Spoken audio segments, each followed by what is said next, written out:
ရဲ့အခြေအနေကဘိုးချုပ်မကြီးမင်းအောင်လှိုင်ရဲ့သဘောထားပေါ်မှာမူတည်တယ်နော်အဲ့တော့ဒီလိုတက်မှာဘိုးချုပ်တယောက်ဖြစ်လောက်တဲ့အထိတက်လာတဲ့သူတွေဒီ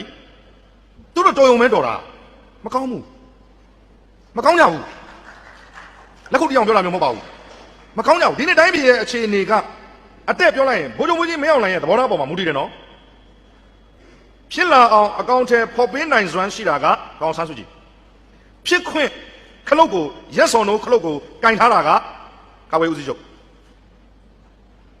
ကာဝေးဦးစီးချုပ်တယောက်တည်းပြောင်းယုံနဲ့ဒီနိုင်ငံပြောင်းတယ်သူရိုးရိုးပြောတာနော်ကာဝေးဦးစီးချုပ်ရဲ့အသက်ဟာကျွန်တော်ဦးကြီးသားချင်းအရွယ်ပါကျွန်တော်ရိုးသေးသေးပြောတာပါဟောမခံပြောတာမဟုတ်ဘူးသူတယောက်တည်းပြောင်းယုံနဲ့ဒီနိုင်ငံပြောင်းတယ်ဟုတ်ပါသလားကျွန်တော်ပြောတာလက်ခံနိုင်ပါသလားသူပြောင်းရင်ပြောင်းတယ်ဒီနိုင်ငံသူကလူတော်တယောက်ပဲဒါပေမဲ့သူ့မှာခုနကပြောတဲ့တွေ့ညီမှုတွေရှိမှာပေါ့နော်ကျွန်တော်ဒီကျောင်းသားတွေဖြစ်တဲ့အတွက်ကျွန်တော်အများကြီးမပြောလို့ပါဘူးတခါတည်းကျွန်တော်နဲ့အစားထိုးပြီးတော့စဉ်းစားတယ်ဟောငါးပါးကာဝေးဦးစီးချုပ်ဆိုရင်ကောင်းပါလို့ကျွန်တော်ဆိုရင်တော့ရှင်းတယ်အမကြီးကိုယ်10နှစ်လောက်ကြီးတယ်လေဒေါအောင်ဆန်းစုကြည်ကကာဝေးဦးစီးချုပ်နဲ့တွေ့အမကြီးအမနဲ့ကျွန်တော်ကမောင်နှမပါဗျာတက်ကလည်းအမအဖေထူထောင်သွားတဲ့တက်ပါခုကဘာလည်းအမကိုအမပါပဲပြည်သူလူထုကလည်းအမပါပဲဒါပေမဲ့အမကြီးကျွန်တော်တို့တက်ကလည်းတက်မှာတက်ဖဲဆိုတာရှိတယ်အမကြီးချိန်နေလဲကြာပြီမကြီးတိုင်းပြည်လည်းကောင်းစေချင်တာပါပြီအဲ့တော့ကျွန်တော်တို့အလုပ်ကလေးလုပ်အောင်ဒါတွေအမမထိနဲ့ဒါတွေကနတ်နေကိုင်းနေအမဒါတွေမထိနဲ့ဒါတွေကိုကျွန်တော်လိုက်ရောလိုက်မယ်အမလူတွေအမထိန်းထားကျွန်တော်လူတွေလည်းကျွန်တော်ထိန်းထားမယ်ဖြစ်မလားအမတနားရီတော့မကြပါဘူးဗျာတကယ်ညှိရင်စာပေဟောပြောပွဲကဘာထူးဆန်းမလဲဒီလိုပဲတရက်ကိုအနည်းဆုံးတနေရာတော့ပြောနေတာပဲဒါပေမဲ့တက္ကသိုလ်တွေမှာပြောခွင့်ရတိုင်းမှာချင်းလက်တော်ရတွေမှာပြောရတဲ့အရာသာနဲ့စိတ်ခံစားမှုနဲ့မတူပါဘူးပညာတတ်အတိုင်းဝိုင်းတိုင်းပြည်ရဲ့အနာဂတ်ကိုဥဆောင်မဲ့အလောင်းလျာတွေတနည်းအားဖြင့်စိတ်ကလည်းအများအားနှစ်ဖက်တွေးနေကြဆိုတော့ဒီထဲမှာတိုင်းပြည်ကိုဥဆောင်မဲ့သူတွေတေချာပေါက်ပါမှာဖြစ်တယ်လို့တိုင်းပြည်ကိုဖျက်မဲ့သူတွေလည်းဘာကောင်းပါနိုင်သေးတယ်ဒါကတော့အများအားတွေးနေကြအတွေ့ပေါ့ဆိုတော့ဆရာကြီးဒေါက်တာသူရဦးပြောသလိုအတွေ့တွေကတော်တက်မှန်ကန်သွားရင်တော့တိုင်းပြည်အတွက်ကောင်းပါပဲအတွေ့တွေကလွဲသွားရင်စန့်ကျင်ဘက်တစ်ချမ်းကိုလည်းရောက်သွားနိုင်တာပဲကောင်းအောင်လုပ်နိုင်တာလည်းဒီเจ้าသူเจ้าသားတွေပဲစိုးသွားနိုင်တာလည်းဒီเจ้าသူเจ้าသားတွေပဲဒါကိုလည်းတွေးမိတယ်အဲ့တော့ရက်ရွာတွေမှာပြောတဲ့အခါကျတော့ရက်ရွာတွေကအဲ့လောက်ထိမျှော်လင့်လို့မရဘူးစာမဖတ်တဲ့ရွာတွေကိုစာဖတ်အောင်စာကြည့်တိုင်းမရှိတဲ့ရွာကိုစာကြည့်တိုင်းရှိအောင်ရှိပြီးသားရွာကိုအသုံးချတတ်အောင်ကလေးတွေစာကြည့်တိုင်းသွားတာကိုမကျေနပ်တဲ့မိဘတွေကိုခြေပြူဖြစ်အောင်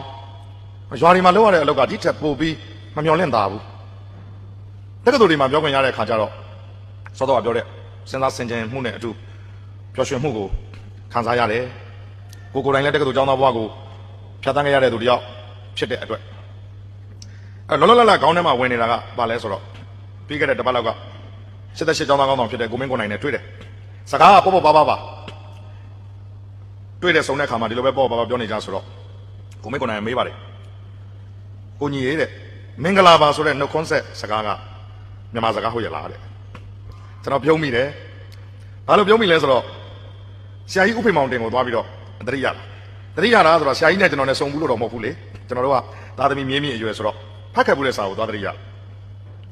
ကျွန်တော်တို့ရဲ့ဆရာကြီးဖြစ်တဲ့ဆရာကြီးဦးအောင်သင်း78နှစ်အရွယ်မှာကွယ်လွန်သွားတယ်ကျွန်တော်တို့ရဲ့ဆရာဦးသားချိုတို့ရဲ့ဆရာတောင်တွင်းကအောင်သင်းဆိုတာဟောပြောပွဲတိုင်းမှာကျွန်တော်ပြောလို့ရှိပါတယ်ကျွန်တော်ဘဝမှာအောင်သင်းမရှိရင်ညီမင်းညိုမရှိဘူးလို့ကျွန်တော်ခက်ပြပြောလို့ရှိပါတယ်ဒါပေမဲ့ဆရာချီဦးညိုကဆုံးမဘူးပါတယ်ကျေးဇူးရှင်တွေနဲ့ပတ်သက်ပြီးတော့ပြောတဲ့အခါမှာတဲ့ဘယ်တော့အခါမှာတယောက်တည်းကိုမပြောမိစေနဲ့တဲ့ကိုယ့်ဘုံမှာအနည်းနဲ့တော့၎င်းများနဲ့တော့၎င်းကျေးဇူးရှိခဲ့ဘူးတဲ့သူတွေနာကျင်သွားရင်မကောင်းဘူးတဲ့ဒီစကားလည်းမှတ်သားရပါတယ်ကျွန်တော်ကဆရာချီဦးညိုကိုလေးလို့ခေါ်ပါတယ်ဟုတ်ကဲ့လေးလို့ဒါပေမဲ့ကျွန်တော်ဒီစကားကိုတော့ပြောပြတယ်ဟုတ်တယ်ကျွန်တော်ဘုံမှာကျေးဇူးတင်ရမယ်စာပေနဲ့ပတ်သက်လို့ကျေးဇူးရှင်တွေရှေ့မှာထိုင်နေတဲ့ဆရာမောင်သားချိုလည်းကျေးဇူးရှင်ဆရာသမားတွေမှာပါတာပဲဆရာတို့စာတွေကြောင့်ကျွန်တော်တို့ပြင်ပြောင်းလဲနိုင်ခဲ့တာတွေအများကြီးရှိတယ်ဆိုတော့ဒါပေမဲ့ဆုံးဆုံးကကျွန်တော်ဘဝရဲ့3 ပုံ 2 ပုံလောက်ကိုပြောင်းလဲပေးနိုင်တဲ့အင်အားပမာဏကြတော့စာယူအောင်တင်ဖြစ်နေပါတယ်ကျွန်တော်ကဂျန်တဲ့ကျေးဇူးရှင်တွေကိုလည်းကျွန်တော်ကတကယ်ကျေးဇူးတင်ပါတယ်အဲ့တော့ခုနပြောသလိုတယောက်တည်းကိုမပြောပါနဲ့ဆိုတော့လည်းပဲများများစားစားကဆရာဦးအောင်တင်ရှိမှာစုပုံနေတယ်ဦးအောင်သင်းသာမဖြစ်ခဲ့ဘူးဆိုရင်ဦးအောင်သင်းသာဒီစာတွေမရေးခဲ့ဘူးဆိုရင်ဦးအောင်သင်းရဲ့တပည့်တယောက်မဖြစ်ခဲ့ဘူးဆိုရင်ဦးအောင်သင်းရဲ့စာတွေကိုမဖတ်ခဲ့ရဘူးဆိုရင်ကျွန်တော်သိကြတယ်ဒီဘဝမရောက်ဘူးကျွန်တော်အသက်အခု45နှစ် မွေးမြူရေးနဲ့ကုသရေးဆိုင်ရာဆရာဝန်ဘွဲ့တစ်ဝက်ကျွန်တော်ရထားတယ်ဒီစပင်းကဖြန့်လိုက်လို့ရှိရင်ပခုံးပေါ်မှာဝဲနေလိမ့်မယ်လွတ်လွတ်လပ်လပ်နေရင်ကျွန်တော်ဂျင်းမောင်းမီနဲ့တီရှပ်နဲ့နေတယ်တီရှပ်ကအယိုးကောင်းပုံတွေပါတယ်နဲ့ဇဝင်းထုတ်ပတ်လေးရှိတဲ့ဒီလက်ပတ်တောင်ခုလက်မှာမဖြုတ်ရသေးဘူးပတ်ထားသေးတယ်စိတ်ကဒါကိုကြိုက်တော့ငကတ်တွေပါတွေတော့မကြိုက်ဘူးဒါပေမဲ့ဒီပွဲမှာကျတော့ကွန်လန်ကလုံးနဲ့ပါနဲ့တတ်တတ်ရတက်ရမယ်ဆိုတော့တက်ရတာပေါ့ကာလန်ခုနကကာလာဒေတာရဝစားဆင်ရမယ်ဒါပေမဲ့ကိုယ့်ရဲ့လွတ်လပ်မှုအကြိုက်ကတော့လွန်ခဲ့တဲ့နှစ်အစိတ်လောက်ကငယ်ဆွဲတွေမပြောက်သေးဘူးကြီးပြင်းခဲ့ရတဲ့ခေတ်ကတိုင်းပြည်ဖြိုဖျက်ဖြစ်နေတဲ့အချိန်စိတ်အချင်ပေါက်နေတဲ့ကာလအခုလိုပဲသပင်အရှိန်ကြီးနဲ့ပဲဒီသပင်ကလွန်ခဲ့တဲ့နှစ်20စိတ်တည်းကရှည်ခဲ့တဲ့သပင်ကျင်းမောင်းမီတကားကားနဲ့တီရှပ်တကားကားနဲ့မျက်လုံးချင်းစုံလို့ကြည့်မရဘူးဆိုရင်ရိုက်ပြီးသားဆိုတဲ့ခပ်ပေပေလူငယ်ထဲမှာပါခဲ့တဲ့သူဥယျင်သူရိုက်တယ်ကိုဥယျင်ကိုရိုက်တယ်ကိုဥယျင်သူကွဲတယ်သူဥယျင်ကိုကွဲတယ်စိတ်ကအချင်ပေါက်နေတဲ့ခေတ်အမေကိုလည်းမကျင်တတ်ဘူးတေသွားတဲ့အဖေကိုလည်းမကျင်တတ်ဘူးကိုကိုအဖေပြန်မပေးတဲ့ကောင်မလေးကိုလည်းမကျင်တတ်ဘူးကိုလည်းမကျင်တတ်ဘူးဘဝကဘာဖြစ်ချင်မှန်းမသိတဲ့ဘဝကိုကျွန်တော်တို့ဖြတ်တန်းခဲ့ရတယ်အဖေသူကသူတေတာလေထိုင်းမဲ့မကျင်တတ်ဘူးဘာလို့အဖေကတေရတာလဲမှန်သူကန်တရားနဲ့သူတေတဲ့အဖေတော်ကျွန်တော်မကျင်တတ်ဘူးဟုတ်တယ်အဖေကဝန်ထမ်းဆိုတော့စီးပွားဥစ္စာလုံးလုံးလောက်မထားခဲ့နိုင်ဘူးအမေကမဟုတ်ဆိုးမှဖြစ်သွားတယ်အမေလည်းဘင်းကိုညှင်ထွက်လာမှာကရွှေတွေငွေတွေမဟုတ်ဘူးရှာဒီရှာကြီးနဲ့လည်းကိုကဘာမှလုပ်လို့မရဘူးအမေကိုလည်းမကျင်တတ်ဘူးနောက်ဆုံးလမ်းဘေးမှာဘေးတို့ရောင်းတဲ့ဘဝကျွန်တော်ဘေးတို့ရောင်းတာ3နှစ်ကြာပါတယ်လမ်းဘေးမှာဘေးတို့ရောင်းတဲ့ဘဝဂျင်းမောင်းမီ900ဘို့3တယ်ထောင်ဘို့3တယ်စနေပွဲဈေးတဲ့ဘဝနဲ့အဲ့ဒီချိန်မှာလူလူတော်မှာရဲ့စနေပွဲဈေးပါညာကျွန်တော်ဖတ်နေပြီပြောချင်တာကလမ်းဘေးကိုရောက်သွားတယ်လမ်းဘေးမှာနေလမ်းဘေးမှာစားလမ်းဘေးမှာရှင်းသားလူပြိုပေါက်အရွယ်ကောင်းလေးတယောက်ဖြစ်တဲ့အတွက်စัจကျင်မဲ့လိန်ဖြစ်တဲ့အမျိုးသမီးတွေကိုကြည့်တဲ့ရှုတဲ့နေရာမှာတော့မရင်ကျေးတော့မရင်ကျေးတော့မင်းကလေးတယောက်လှတယ်မလှဘူးဘယ်ကိုကြည့်မလဲဘာကိုကြည့်တဲ့လဲဘယ်လိုပြုတ်မှုဆက်ဆံတဲ့လဲဒါပေမဲ့အဲ့ဒီမင်းကလေးတယောက်လှတယ်မလှဘူးမျက်နှာကိုမကြည့်ဘူးကျွန်တော်တို့ကမျက်နှာလွှဲရင်အကုန်ကြည့်တယ်ရှေ့ကကြည့်လို့အားမရရင်နောက်ကပြန်ကြည့်တယ်နောက်ကပြန်ကြည့်လို့အားမရရင်ရှေ့ကပြန်ကြည့်တယ်ကျပ်ဖာကြီးကကျမကိုရစ်တယ်လို့ကျပ်ဖာကြီးကကျမကိုရစ်တယ်လို့ဆိုတော့တရိษံလို့ပေါ့အဲ့ဒါကိုဘေးမှာပါလာတဲ့မိဘမောင်ဘွားကမကျင်တတ်တဲ့ပုံစံမျိုးပြုတ်မှုရင်လက်တိလက်မောင်းတန်းပြီးမင်းပါလဲငါပါလဲလို့လုပ်ချင်သေးတယ်လူမိုက်စိတ်မင်းမှလှလို့ကြည့်တာကွာဘာဖြစ်လဲဆိုတော့အပေါက်မျိုးမကြည့်စေချင်မင်းအမှမလှစေနဲ့ပေါ့ဆိုတဲ့မိုက်ရိုင်းမှုမျိုးကျွန်တော်တို့ဖြတ်တန်းခဲ့ရပါတယ်တနည်းအားဖြင့်ဘဝဟာလမ်းလွဲရောက်နိုင်တဲ့အခြေအနေဖြစ်ပါတယ်ဒါကျွန်တော်လူရင်းလေးကိုပြောလိုက်တာပါအဲ့ဒီနေရာမှာလမ်းလွဲသွားရင်ကျွန်တော်ဒီစေပညာဘွဲကိုလည်းရစရာအကြောင်းမရှိဘူးဒီလိုစင်မြင့်မော်ကိုတက်ရောက်ပြီးတော့ဒီလိုစကားတွေလည်းကျွန်တော်ပြောခွင့်ရမှာမဟုတ်ပါဘူးတကယ်လို့ကျွန်တော်အသက်မသေးဘဲနဲ့ရှိခဲ့မယ်ဆိုရင်လည်းအခုချိန်မှာကျွန်တော်ဟာဒီဘေရုပ်လုပ်ငန်းနဲ့ပတ်သက်တဲ့စီးပွားရေးလုပ်ငန်းနဲ့ပတ်သက်တဲ့လုပ်ငန်းရှင်တယောက်ဖြစ်ကောင်းဖြစ်မယ်ပညာတတ်တဲ့အတွက်စာဖတ်တဲ့အတွက်စဉ်းစားဉာဏ်ရှိတဲ့အတွက်အလုပ်သမားဘဝမှာတော့အကြိုက်နေရမှာမဟုတ်ပါဘူးလူစိုးလူမိုက်လုံရင်တော့မှခေါင်းဆောင်ဖြစ်မဲ့အရေးသွေးတော့ရှိတယ်လို့ကိုခံယူတဲ့သူပါဆိုတော့အဲ့တော့အခုနေမှာတကယ်လို့ဒါဒီစာပေနဲ့မထိတွေ့ခဲ့ဘူးဆိုရင်ကျွန်တော်ဖြစ်နိုင်တာဒီတထေးတကြွယ်တယောက်လည်းဖြစ်နေနိုင်တယ်ပတ်စံကိုအမိရအမိရကြက်ခေါင်းကကြက်ဖြတ်စားလာစားလောက်တတ်တဲ့လမ်းဘေးကလူတယောက်လည်းဖြစ်နေနိုင်တယ်ပြောချင်တာကတော့ပတ်စံရှိပေမဲ့ဂုဏ်သိက္ခာရှိချင်မှရှိမယ်ဒါမှမဟုတ်မူရစေဝါတွေနဲ့အင်မတန်လက်ပုံးတတိရှိတဲ့အတွက်ထောင်ထဲမှာပဲမထွက်ရတာမျိုးလည်းဖြစ်နိုင်တယ်ကျွန်တော်တို့မူရစေဝါတွေနဲ့အင်မတန်ရင်းနှီးခဲ့ပါတယ်မိုက်တဲ့စိတ်ကြောင့်ထောင်ထဲမှာပဲအသက်ကုန်ဆုံးသွားတာမျိုးလည်းဖြစ်နိုင်ပါတယ်အဲ့တော့ဒီလိုဖြစ်နိုင်တဲ့အခြေအနေတွေအားလုံးတွေကမကောင်းတဲ့အခြေအနေတွေအားလုံးတွေကကြော်လွန်ပြီးတော့ဒီကနေ့ဒီအခြေအနေကိုရောက်အောင်ဆရာဦးအောင်သင်းအစရှိသောစာပေနယ်မှလူချင်းမိဘများဆရာကြီးဆရာမကြီးများဒီကျေးဇူးကြောင့်ကျွန်တော်ဒီအခြေအနေကိုရောက်တာပါအဲ့တော့ဒီကနေ့မင်္ဂလာပါလို့နှုတ်ဆက်လိုက်တဲ့အချိန်မှာစိတ်ထဲမှာစောစောကပြောတဲ့ခံစားမှုတွေခံစားမိတယ်ဆိုတာစောစောကကျွန်တော်ပြောနေတာဥဖေမောင်တင်ကိုမင်းကိုနိုင်နဲ့ပတ်သက်လို့ကျွန်တော်ဒါလေးကိုပြန်သွားပါမယ်မင်္ဂလာပါဆိုတော့ဗမာစကားဟုတ်ရဲ့လားဆိုတဲ့အချိန်မှာစဉ်းစားမိတာဥဖေမောင်တင်ကဆရာကြီးဦးအောင်သင်းတို့ရဲ့ဆရာမြန်မာသားနဲ့ပတ်သက်လို့ဆရာကြီးနောက်တစ်ခါဥဖေမောင်တင်ကဗုဒ္ဓဘာသာမဟုတ်ဘူးနော်ခရစ်ယာန်ဘာသာကိုးကွယ်တယ်လို့လည်းသိရတယ်အဲ့ဒီမှာဦးအောင်သင်းတို့ကိုမေးတယ်တဲ့အောင်သင်းဟေဟုတ်ကဲ့ဆရာကြီးစိတ်ဆိုတဲ့စကားလုံးရဲ့မြန်မာအဓိပ္ပာယ်ကဘာများဖြစ်မလဲစိတ်ဆိုတဲ့စကားလုံးရဲ့မြန်မာလိုအဓိပ္ပာယ်အဲ့ဒီတော့မှဆရာကြီးဦးအောင်သင်းတို့ကစဉ်းစားတယ်တဲ့ဦးအောင်သင်းတို့ဟုတ်တယ်စိတ်ဆိုတာစိတ်တဆိုတဲ့ပါဠိကလာတာစိတ်ကမြန်မာစကားမဟုတ်ဘူးအင်္ဂလိပ်လိုပြောတော့လဲ mind ရှောက်စဉ်းစားတယ်စိတ်ဆိုတဲ့စကားလုံးရဲ့မြန်မာစကားကိုစဉ်းစားတာအဖြစ်မပေါ်ဘူးဆရာကြီးဥပ္ပေမောင်တရားလဲစိတ်ဆိုတဲ့မြန်မာစကားရဲ့အဓိပ္ပာယ်ကဘာလို့ပြောမသွားဘူးအဲ့ဒီမှာဆရာဦးအောင်သင်းကပြောပါတယ် အတော်ဆုံးဆရာဆိုတာတဲ့တပည့်ကိုသင်ရိုးထဲမှာရှိတဲ့သင်ခန်းစာတွေအကုန်အစင်သင်ပေးနိုင်လိုက်တဲ့ဆရာဆရာမကိုခေါ်တာမဟုတ်ပါဘူးတဲ့အတော်ဆုံးဆရာဆိုတာကျောင်းသူကျောင်းသားရဲ့တပည့်ဖြစ်သူရဲ့ပညာရှာဖွေစူးစမ်းလိုစိတ်ကိုအမြဲတမ်းတောက်လောင်နေအောင်မိထိုးပေးနိုင်တဲ့ဆရာကမှအတော်ဆုံးဆရာလို့ခေါ်တာပါဆိုပြီးမှတ်ချက်ကလေးရေးပါစိတ်ဆိုတဲ့ဗမာစကားလုံးရဲ့အတိတ်ပဲပါလေဆရာအဖြေပေးမသွားဘူးခုချိန်ဒီလဲသူရှာနေတော့မယ်တဲ့ပညာဆိုတာအဲ့ဒါလို့စီးပူးရတယ်ကွမောင်အောင်သိရလို့မပြောုံတမဲပဲတဲ့အောင်သိရင်မင်းတော်တော်သိနေပြီလားသိနေပြီဆိုရင်စိတ်ဆိုတဲ့အတိတ်ပဲကဘာများလဲကွာစကားလေးတစ်ခွန်းနဲ့အင်မတန်ယဉ်ကျေးတဲ့ဆရာကအင်မတန်သူမျောလင့်တဲ့တပည့်အပေါ်မှာပြုမှုဆက်ဆံလိုက်တဲ့အကြောင်းအရာဒီနေ့ကျွန်တော်တို့ပညာရေးကတော့ခုနကဆရာကြီးပြောတဲ့အထက်မှာလည်းပါပါတယ်ကျွန်တော်တို့ပညာရေးကတော့เนาะဒါသင်ဒါချက်ဒါမေးဒါဖြေဆိုတဲ့အခြေခံဆင့်ကျွန်တော်တို့ဖြတ်သန်းရပါတယ်ဒါကတော့တက္ကသိုလ်အဆင့်ပါတက္ကသိုလ်အဆင့်မှာလည်းအားနည်းချက်တွေအားသာချက်တွေကျွန်တော်တို့အားလုံးဖြတ်သန်းမှုတဲ့သူတွေဆိုတော့အားလုံးသိကြပါတယ်ပညာကိုလိုလားနေအောင်တောက်လောင်နေအောင်လုပ်ပေးနိုင်တဲ့ဆရာဆရာမပညာကိုဓလိနဲ့ချွန်းနဲ့เนาะအဓိဓမ္မဉာဏ်မြေကလို့ပညာသဘာအာဘာနတ္ထိဆိုတဲ့ပညာနဲ့တူတဲ့အလင်းအောင်မရှိဆိုတဲ့မီးမျိုးထိုးပေးနိုင်တဲ့ဆရာတော်ကျွန်တော်အဲ့ဒါကိုသွားတရရခုနကိုမိတ်ခွန်နိုင်မေးတဲ့အချိန်မှာမင်္ဂလာပါလို့နှုတ်ဆက်တာမြန်မာလိုနှုတ်ဆက်တာဟုတ်ရလာ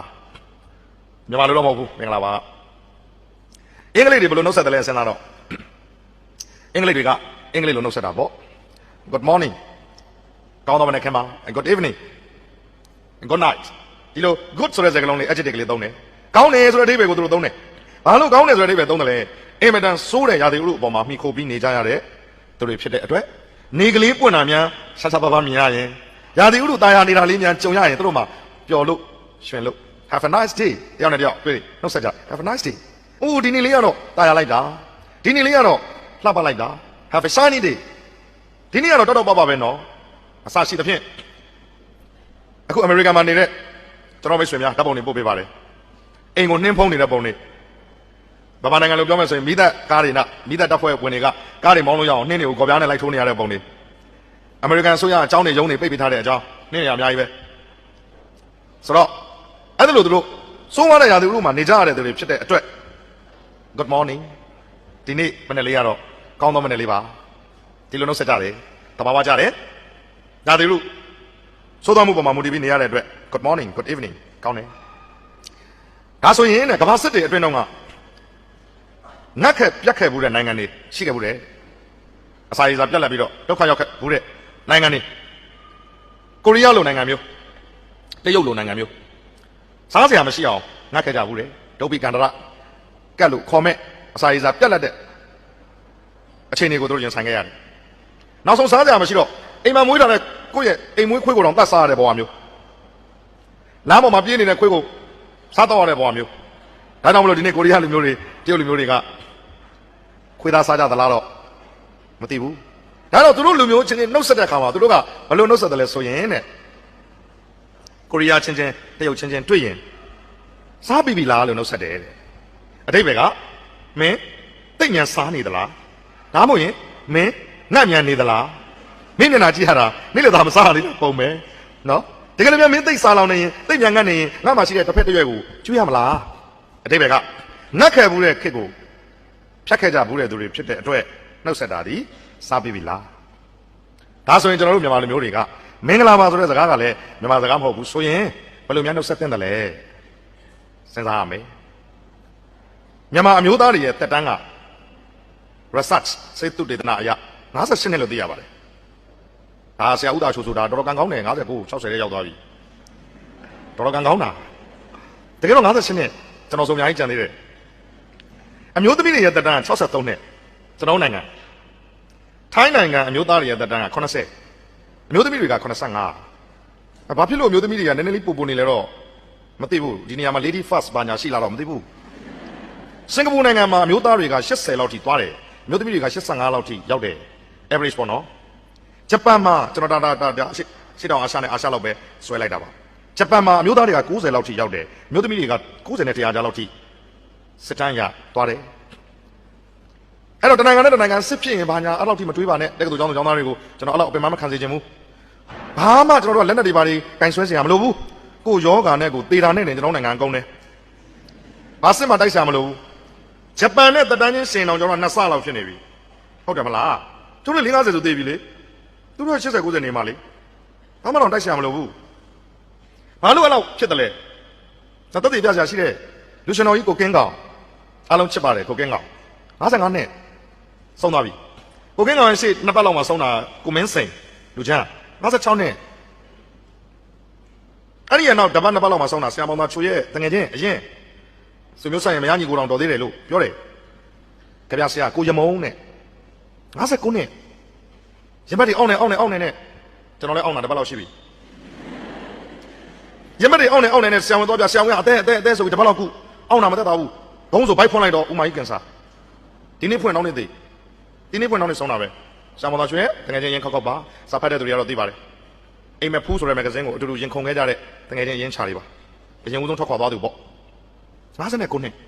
အဲ့ဒီနေ့တနေ့တည်းမှာတကြိုရတဲ့သူကစာဖတ်တဲ့သူတွေသိတယ်အဲ့စကားလေးတော့ဘယ်လိုမှမအောင်မေးပါနဲ့နော်စာမဖတ်ရင်တော့မသိဘူးလေစာဖတ်မှသိမှာခွဲကြပြီးတော့မဟုတ်ပါဘူးအဲ့ဒီနေ့တနေ့တည်းတကြိုရတဲ့သူက editor ယတိမဂ္ဂဇင်းတို့ popular journal တို့မှာလုပ်ခဲ့ဘူးတဲ့တခြားသောအလုပ်တွေလည်းအများကြီးလုပ်ဖူးတယ်ဇာညွှန်းကြီးလာတို့ဘာလို့အများကြီးလုပ်ဖူးတယ်စာပေနယ်က editor ဆရာကိုလွမ်းဝင်နိုင်ကျွန်တော်တို့ကကိုလွမ်းလို့ခေါ်တယ်ဆရာလွမ်းလို့ခေါ်တယ်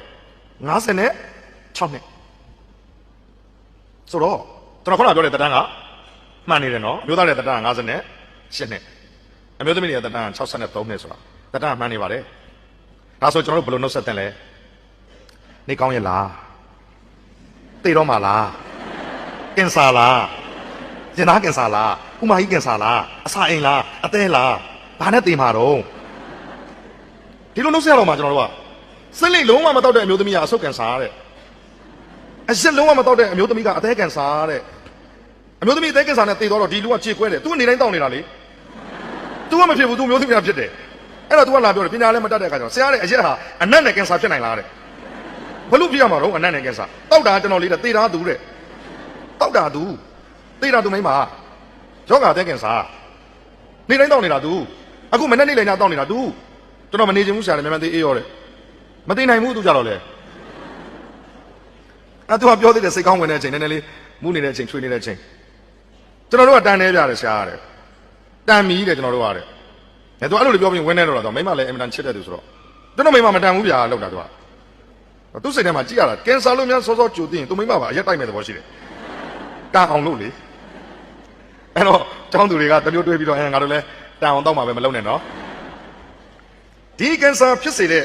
ချက်လက်တွေကဒီနိုင်ငံမှာအများကြီးဖြစ်နေပြီမြန်မာနိုင်ငံဟာကောင်းတာတွေနဲ့ပတ်သက်ပြီးပြောရင်အများအားအောင်ဆုံးကကောင်းတဲ့အချက်လက်တွေကိုပြောရင်မြန်မာနိုင်ငံအောင်ဆုံးကကမ္ဘာမှာနိုင်ငံပေါင်း215နိုင်ငံရှိတယ်မြန်မာနိုင်ငံရဲ့အဆင့်က203သူ့အောင်မှာ12နိုင်ငံပဲရှိတော့တယ်အရှိတောင်အာရှအာဆီယံမှာ10နိုင်ငံရှိတယ်မြန်မာနိုင်ငံရဲ့အဆင့်ကနံပါတ်10အောင်ဆုံးပါပဲအရှိတီမောဆိုတဲ့နိုင်ငံအာဆီယံနဲ့လာ join တယ်ပူးပေါင်းဖို့အဲ့တော့မြန်မာကလိုက်လဲသဘောတူတယ်နံပါတ်ကလေးပါလေးပြောင်းလို့ပြောင်း냐ဟုတ်တယ်နံပါတ်ပြောင်းသွားတယ်တီမောဝင်လာတော့မြန်မာနိုင်ငံနံပါတ်17ဖြစ်သွားတယ်အစ10တီမောဝင်လာတော့17အဲ့တော့စိုးတဲ့ကိစ္စတွေကိုကြည့်မယ်ဆိုရင်အောက်ဆုံးမှာကောင်းတဲ့ကိစ္စတွေကိုကြည့်ရင်အောက်ဆုံးမှာစိုးတဲ့ကိစ္စတွေကိုကြည့်ရင်တော့ထိပ်ဆုံးမှာကင်ဆာအဖြစ်အများဆုံးနိုင်ငံ first မြန်မာနိုင်ငံလက်ပေးလက်ယူအများဆုံးနိုင်ငံမြန်မာနိုင်ငံဥပဒေစိုးမိုးမှုအနည်းဆုံးနိုင်ငံထဲမှာ top 10 list ထဲမှာပါတယ်မကောင်းတာတွေအားလုံးမှာထိပ်ဆုံးကသို့တော့ကောင်းတာလေးတစ်ခုတော့ရှိတယ်ဒါတော့ထည့်ပြောရမှာမှတ်တာဗလာဟိတနဲ့ပတ်သက်ရင်လည်းမြန်မာထိပ်ဆုံးမှာရှိပါပထမတော့အမေရိကန်နိုင်ငံနဲ့ဒီအနောက်ကနိုင်ငံတွေက private ဒီ donation လုပ်တဲ့နေရာမှာသူတို့ကနံပါတ်1ယူထားတာအကြာကြီးပဲဒါပေမဲ့ခုမြန်မာနိုင်ငံကိုလွှဲပေးလိုက်ရပါတယ်ဘာလို့လွှဲပေးလိုက်ရလဲဆိုတော့မြန်မာနိုင်ငံကိုပဲပထမပေးတင်ပါတယ်တဲ့ဘာဖြစ်လို့လဲဆိုတော့အခုပထမရနေတဲ့နိုင်ငံတွေကချမ်းသာလို့လှူတဲ့ပထမဆင်းဝင်မြန်မာနိုင်ငံကကမ္ဘာအဆင်းဆုံးနိုင်ငံအောက်ဆုံးအမွဲတေဆုံးနိုင်ငံကနေလှူနေတာဖြစ်တဲ့အတွက်ဒီလိုတူနေရင်မြန်မာနိုင်ငံကိုပဲပထမပေးတင်ပါတယ်ဆိုပြီးတော့ဗလာဟိတနဲ့ခုနကလှူတဲ့တန်းတဲ့နေရာမှာတော့မြန်မာဟာကမ္ဘာမှာ first ဖြစ်ပါတယ်ဒါလေးကတော့တန်ရဖမှန်ဂုဏ်ယူစရာလေးပေါ့နော်အဲ့တော့လူဝတန်းရတာဗမာတွေကတကယ်ဝါသနာပါတယ်တကယ်ဝါသနာပါတယ်ဟာဟိုဘက်ရက်ကွက်မိလောင်သွားတယ်ဒီဘက်ရက်ကွက်လူကပျော်နေပြီပျော်ကြတယ်ဘာလို့ပျော်ကြတယ်လဲဟာဓာတ်ပုံလေးတွေနဲ့ဓာတ်ပုံရိုက်မယ်ဆက်ဖီဆွဲမယ်ပုံနဲ့တင်မယ်မိတွေလောင်နေပြီ level 10ဘယ်လောက်ရောက်နေပြီအဲတချို့ဆိုလို့ရှိရင်ဟေ့ပျော်စရာကြီးဟေ့မနေ့ပိုင်းကျရင်ငါတို့ထမင်းတို့တွေဝေရတော့မယ်ဟေ့ပလိုက်တာတွေလောက်ကြတော့မယ်ဟေ့တချို့ဆိုရင်အေးနော်အရင်တစ်ခါတော့ဘဲဥပဲကျွေးတာဘဲဥထဲမှာပတ်စံလေးတွေထည့်ပြီးတော့မြုပ်သွားတာပျော်စရာကြီးနော်လောင်နေတဲ့မီးကိုဘယ်လိုငြိမ်းမလဲတော့မစင်လာဘူးမနေ့ဖြန်ထမင်းတို့ဝေဖို့ပျော်တဲ့ လူတွေထဲမှာကျွန်တော်တို့ပါတယ်မှုန်တိုင်းတွေတိုက်ပြီးအေးပြောတယ်ဟေ့ဘာအတွက်ပြောလာလဲပရိုက်တာလိုရတော့မယ်တက်ကတော်နေမြေမှာမဟုတ်လို့ကျွန်တော်ပြောတာပါ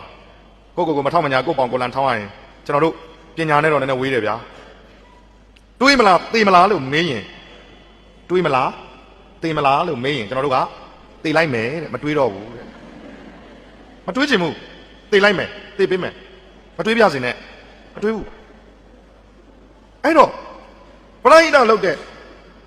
သမင်းတုပ်လေးတွေကိုထုတ်တာဟာအဓိကလားကိုသမင်းကိုချက်စားတတ်အောင်ကိုသမင်းကိုရှာစားနိုင်တဲ့ပညာပေးရမယ့်ဟာကအဓိကလားဆိုတာကျွန်တော်စဉ်းစားရလိမ့်မယ်အဝတ်တစ်ထည်ကိုတစ်ခုလှူလိုက်တာဟာအဓိကလားကိုအဝတ်ကိုချုပ်လုပ်ပြီးတော့ရက်လုပ်ပြီးတော့ဝစ်စင်တတ်အောင်သင်ပေးလိုက်တဲ့ပညာကအဓိကလားအဲ့ဒီလိုအတိဒုက္ခတွေရောက်မှကိုညီတာထက်အတိဒုက္ခမရောက်ခင်ကတည်းကကိုရှင်းတနိုင်အောင်မွေးမြူပေးတာဟာအဓိကလားတကယ်ပညာနဲ့ရှင်ပြီးစဉ်းစားရင်ကျွန်တော်တို့အားနည်းပါတယ်ဒါကြောင့်လည်းကျွန်တော်တို့ရဲ့နိုင်ငံရဲ့အခြေအနေဟာဒီအခြေအနေရောက်နေတာပါစိတ်ရင်းစိတ်ထားအခြေခံအဖြစ်ကောင်းကြတယ်သို့တော်အဲ့ဒီကောင်းမွန်မှုကပညာမပါတဲ့စဉ်းစားတွေးခေါ်မှုမပါတဲ့အမြော်အမြင်မပါတဲ့အရာမျိုးဖြစ်နေတယ်မစဉ်းစားဘူးကျွန်တော်တို့ကကျေးလက်တော့ရအနှံ့ကိုသွားနေရတာရွာတော်ကိုဝင်သွားတယ်ရွာတော်ကိုဝင်သွားတယ်10မိုင်အကွာဝေးရှိတယ်မြို့နဲ့10မိုင်ကိုဘယ်လောက်မောင်းမလဲအမြန်လမ်းဆိုလမ်းပါမျိုးဆို10မိုင်က10မိနစ်ပေါ့နည်းနည်းလေးလမ်းကမကောင်းဘူးဆိုရင်နိုင်ဝက်ပေါ့အကွေးကောက်များတယ်ဆိုရင်တနာရီပေါ့10မိုင်ကို4နာရီမောင်းရတယ်4နာရီအဲ့ဒီမြို့နဲ့ဝေးတဲ့10မိုင်ကို4နာရီမောင်းရတယ်ဝင်သွားလိုက်တော့ရွာတရွာလုံးလှုပ်ရှားရတဲ့အလုပ်ကငါးရှာဖားရှာစားရတဲ့အလုပ်ဒီချာလေးနောက်ထောင်စေခြင်းနဲ့ညီတို့နှမတို့ရွာဆင်းရဲတယ်ဘာလို့စာပေဟိုဘက်လှုပ်လဲတော့ကျွန်တော်မတွေးမိတယ်စိတ်ထဲမှာသူတို့ရှိရသူတို့ပေးမဲ့လက်ဆောင်လေးငါပြီးက6လေးယူရမှာတော့အားနာတယ်သူတို့တော်တော်ဆင်းရဲတာကိုမြင်နေရတယ်ဒါပေမဲ့မှာရွာလေကောင်ရောက်တဲ့ကောင်မှာဘွားကနေမြင်လိုက်ရတာကြီးကတကယ့်ကိုတောင်ရင်သာနှက်ပြူရောက်သွားသလိုမြင်လိုက်ရတာကြီးကဘာလဲဆိုတော့ဘုန်းကြီးကျောင်းရွှေကျောင်းပြောင်ဝင်းခေါင်ကောင်ရွာမီးမရှိဘူးကုန်းကျောင်းတုံးတက်တကယ့်ကိုနော်ဒီစနပုတ်မဲညစ်နေတဲ့ဖုန်နေသဲနေရွှွတ်နေဘွက်တွေမဲညစ်နေတဲ့အထဲမှာတုံးတက်တကယ်နတ်ပုံနာနာမယ်ကျွန်တော်ဗုဒ္ဓဘာသာပါနော်တာမန်ဗုဒ္ဓဘာသာမဟုတ်ပါဘူးနော်အစင်တန်းမြင့်တဲ့ဗုဒ္ဓဘာသာဝင်တယောက်ပါဇာပေဖတ်ရှုလေ့လာမှုမပြတ်ရှိတဲ့သူတယောက်ပါမယိုးဖလာအစင်မဟုတ်ဘူးနော်ကျွန်တော်ရဲ့ဘာသာတရားပေါ်မှာထားတဲ့စိတ်ကခုနကဒီရွာလေးရဲ့အခြေအနေဇာပေဟောပြောပွဲနဲ့အတူတွဲဖက်ချင်းပါတာဘာလဲဆိုတော့တရားပွဲဘယ်နည်းရလဲလို့မေးလိုက်တော့15ရက်ချင်းပါဇာပေဟောပြောပွဲက2ရက်ဘုန်းကြီး15ရက်လူ2ရက်ဆရာတော်တွေတန်ခါးတွေကိုနဝကမ္မကတ်လူငွေဟာအနည်းဆုံးတညမှာ15သိန်းနဲ့30ကြားသေချာပေါ့လူတယ်လို့ပြောပါတယ်အဲ့တော့ကျွန်တော်ကကိန်းကနသမားဆိုတော့တွက်ကြည့်လိုက်တယ်15သိန်းနဲ့ပဲကျွန်တော်တွက်ပါတယ်15လီ15ပါဘူး15လီ225တနစ်ကို225သိန်းရေးထားတဲ့ဆိုင်ဘုတ်ကိုကြည့်လိုက်တော့43ချိန်မြောက်ဟာ225သိန်းကိုကျွန်တော်43ချိန်နဲ့မြောက်လိုက်တော့သိန်း200ကို40နဲ့မြောက်သိန်း200ကိုလွယ်အောင်40နဲ့မြောက်ဘယ်လောက်ပြမလဲသိန်း200ကို40နဲ့မြောက်ဘယ်လောက်လဲသိန်း8အဲ့ဒီရွာလမ်းကြီးကောင်းအောင်ခင်းလို့ရတယ်ဗျာအဲ့ဒီရွာတစ်ရွာလုံးကိုမီးလင်းအောင်လုပ်လို့ရတယ်ဗျာအဲ့ဒီရွာမှာမွေကြိုက်ပြီးတည်တဲ့သူတစ်နေ့ကို10ယောက်လောက်ရှိတယ်မွေးစစ်ပြည်စမရှိဘူးစားချက်မရှိဘူးကျမကြီးစေပေးကကောင်းအောင်မရှိဘူးဒါပေမဲ့ကျွန်တော်စကားကိုတချို့ကြိုက်တာမှမဟုတ်ဘူးရွှေချောင်းပြောင်တကယ်ဝင်းခေါင်ကောင်ကျွန်တော်ဒီစကားကိုဒီနားလောက်ရတာကောင်းမယ်ထင်ပါတယ်ဘာဖြစ်လို့လဲဆိုတော့ကျွန်တော်တို့မစင်းသားဘူးတခုခုနဲ့6လိုက်ရင်ကျွန်တော်က6တယ်ဒါတော့ငရဲကန်းကလည်း6လွန်းဘုံကန်းကလည်းမြောက်လွန်းဆိုတာတကယ်အစ်စ်မှန်ဘာသာတရားကြားထဲမှာငရဲကန်းကြောင့်လည်း6လိုက်တာဗျာဘုံကန်းကြောင့်လည်းမြောက်လိုက်တာအလယ်မှာတကယ် absolute အမှန်တရားအဲ့ဒီ absolute အမှန်တရားကိုညံသွေးနဲ့သွားမှသိနိုင်မှာဒါကျွန်တော်ဒီကနေ့ဒါတော့ခုနပလိုက်တာနဲ့ပတ်သက်လို့ကျွန်တော်ရွယ်ပြီးပြောလိုက်တာကျွန်တော်တို့ရဲ့စိတ်ကအဲ့လိုရှိတယ်စာကြည့်လိုက်တော့လူငွေလေးထည့်ပါဆိုတော့အမေပြန်မလာသေးဘူးတဲ့စာကြည့်လိုက်တော့လူငွေ900တစ်ထောင်ကြတော့အမေပြန်မလာသေးဘူးအဖေမနိုးသေးဘူးသုံးဆုံးကပြောတဲ့ကိစ္စရက်တွေမှာကြတော့ကိန်းကနန်းပေါင်းမြောက်များစွာ ဒီနည်းနဲ့ကျွန်တော်တို့ကဝင်းနေစရာကောင်းတဲ့ခြေခွဲစရာကောင်းတဲ့တိုင်းပြည်နိုင်ငံတစ်ခုအဖြစ်ဖြတ်သန်းနေရပါတယ်ရှိတဲ့ငွေကြေးနဲ့စီမံခန့်ခွဲမှုနဲ့စနစ်တကျကျွန်တော်တို့မသွားနိုင်ဘူးဟုတ်ပြီကျွန်တော်စကားတွေလည်းချော်မသွားရလေအောင်ခုနကပြောချင်တဲ့အိဗယ်ကကဘာပေါ်မှာကျွန်တော်လှူဒန်းတဲ့နေရာမှာထိပ်သီးစဉ်းစားမလားသိမလားလို့မေးရင်ကျွန်တော်တို့ကမစဉ်းစားဘူးစဉ်းစားဘာသာတရားနဲ့ပတ်သက်လို့လည်းပေါ့ပေါ့တန်တန်နေတော့များတယ်ကျွန်တော်ညီမကျွန်တော်ထမများကိုတွေ့တုံးလေးပြောပြစီလေးနဲ့ပါလေးနဲ့စေချင်ပါတယ်တိုင်းပြည်ဘာကြောင့်အောက်ဆုံးနောက်ဆုံးရောက်သွားတယ်လဲတစ်ပညာရေးချုံးငယ်လို့အောက်ကိုရောက်သွားပါတယ်အမြဲတမ်းပြောတဲ့စကားပါဥအောင်သိန်းရဲ့စကားပါပဲတောင်တော်ကြီးတွေလျှောက်ပြောမနေနဲ့ကွာတဲ့တို့ပညာမတတ်လို့သူ့ကြုံဘွားရောက်ခဲ့တာအင်္ဂလိပ်မြန်မာပထမကျူးကျော်စစ်1824ရာနေစနောက်ဆုံး1885နှစ်ကြိမ်3ကြိမ်အားတော်မူသွားပြီအပိုးတွေမပြောနဲ့တဲ့တို့ပညာမတတ်လို့ရှုံးခဲ့တာမျိုးချစ်စိတ်တဲ့ရှင်သာထက်မြက်ရရလက်နဲ့ဆွဲကင်တုံးလိုက်ကြားဆိုပြီးတက်သွားတာဟိုကလက်ပြပုံနဲ့ကောက်ထူတော့အကုန်သေးကုန်တော့တယ်အမိမြေကိုတလဲမကျူးကျော်မခံဘူးဆိုပြီးတော့ရင်ကော့ပြီးတော့ဟိုကစက်တနက်နဲ့တက်ဆွဲလိုက်တော့အကုန်မသာပေါ်ကုန်တော့တဲ့တို့သူတို့လိုလက်ပြပုံမလုပ်တတ်ဘူးတဲ့တို့သူတို့လိုတက်ဆွဲเสียစက်တနက်မရှိဘူးတဲ့တို့တူမီးကတစ်ချက်ထက်တစ်ချက်ပြည့်ဒါတောင်ရှေ့မထွက်ပဲနောက်ထွက်တဲ့အလှည့်တွေအများကြီးတဲ့အဲ့လိုထည့်နေတော့ဟိုကတက်ဆွဲသွားတော့လက်ပြပုံနဲ့ကောက်ထူတော့တို့အကုန်သေးတာပဲတဲ့စကားတွေအများကြီးမပြောပါနဲ့ကွာတဲ့တို့ပညာမတတ်လို့သူ့ချုံဘွားရောက်ခဲ့တာတိုင်းပြည်ဆုံးရှုံးသွားတဲ့အထက်မှာပညာမတတ်ဘူးသူ့ချုံဘွားရောက်ခဲ့တယ်နံပါတ်1ပထမကဘာစစ်ဖြစ်ပြီးဒုတိယကဘာစစ်ဖြစ်ပြီးတတိယကဘာစစ်မဖြစ်သေးဘူးဖြစ်ရင်လည်းမပူနဲ့မဖြစ်ရင်လည်းမဖြစ်သေးလို့မပူနဲ့ရှင်းပါလေမဖြစ်ရင်မဖြစ်သေးရင်မပူနဲ့လေဖြစ်မှမဖြစ်သေးတာဖြစ်ရင်ကောပူကြမလို့လေခလုတ်တစ်ချက်နှိမ့်ရင်အကုန်လုံးပြာကျသွားမယ်ကိစ္စဒါဆိုဆရာကျွန်တော်တို့ဘာလုပ်တင်တယ်လဲနော်ငါနော်ချလိုက်မယ်နော်လှုပ်လိုက်မယ်နော်မပူနဲ့တကယ်လုံးမဲ့ကောင်အဲ့လိုကိုမပြောဘူးကျွန်တော်ငယ်ငယ်တုန်းကရံပွဲတွေအများကြီးဆင်နွှဲခဲ့တာဒီကောင်ကိုရိုက်မယ်လို့စဉ်းစားပြီးတာနဲ့ပြီးပြီရိုက်ပြီးပြီဘာမှပြောမနေဘူးဒီကောင်လည်းကိုယ်တီးမယ်ဆိုတာနဲ့ကိုလာတွေကစောင့်ပြီးသားကိုလည်းကွဲပြီးသားပဲနောက်မဆွဲနဲ့တော့ဆိုတဲ့ကောင်အဲ့ကောင်တွေကအဲ့ဒါလေးပေါ်တဲ့ကောင်တွေဆွဲအောင်ပြောနေတဲ့ကောင်တွေအဲ့ဒီကောင်တွေကလည်းကတကယ်လုံးမဲ့ကောင်ကဘာမှကိုမပြောဘူးလှုပ်သွားတာချွတ်ဆိုထိုးသွားတာဟိုကောင်ဘိုက်ကလေးနှိပ်ပြီးကြိုင်းခဲ့တာဥပွေလေးကအပြင်ထွက်လို့တကယ်လှုပ်တဲ့ကောင်ကပြောကိုမပြောဘူးအော်နေတဲ့ကောင်ကလည်းတကယ်မလုပ်ရဲဘူးမြောက်ကိုရီးယားနဲ့အမေရိကန်လည်းဒီတိုင်းပဲမင်းနော်ငါနော်မလုပ်ရဲဘူးဘာလို့လဲလို့ရင်အတူတူပဲလေလက်နက်တွေကအကောင်းသားတွေပိုင်ဆိုင်ထားတာသူ့နိုင်ငံလည်းပြကြကိုယ်နိုင်ငံလည်းပြကြဟာဘာမှဟိုမဟာမိတ်တွေဘာတွေမစဉ်းစားနဲ့နော်မဟာပြဖြစ်ဖို့သာစဉ်းစားတာသူတို့ပြကြမှာတော့ကိုယ်လည်းပြကြပြီပေါ့ဒါကြောင့်မလို့တကယ်မလုပ်ပါဘူးမင်းတော်ငါတော်လုပ်နေတာအဲ့တော့ကျွန်တော်ကတကယ်တက်ကဘာဖြစ်လဲပူဇာမရှိဘူးမဖြစ်လဲပူဇာမရှိဘူးလေနေတာတပလေညာကနော်မုံရွာကြောက်ကလမ်းပေါ်မှာကောင်းမလေးဆရာအဖြေရဖို့ရည်ကြီးတယ်ဟလားတက်ကဘာဖြစ်ချင်ဖြစ်မဖြစ်ချင်နေလောလောဆယ်မင်းရဲ့အဖြေစကားဟာကိုယ့်ရင်ထဲမှာတတိယကဘာစစ်တဲ့ပုံကြီးကြီးမားပါတယ်ချစ်သူရဲ့ပေါ့အဲ့လိုဇလန်အနေနဲ့စလာအဲ့တော့ကျွန်တော်တို့ပညာမတက်လို့သူ့ကြုံဘွားရောက်ခဲ့တာအခုတော့တက်သလားတက်ဘူးဒါပေမဲ့အခုလဲကျွန်တော်တို့ကြုံပြုခံနေရတာပဲဒါ Apple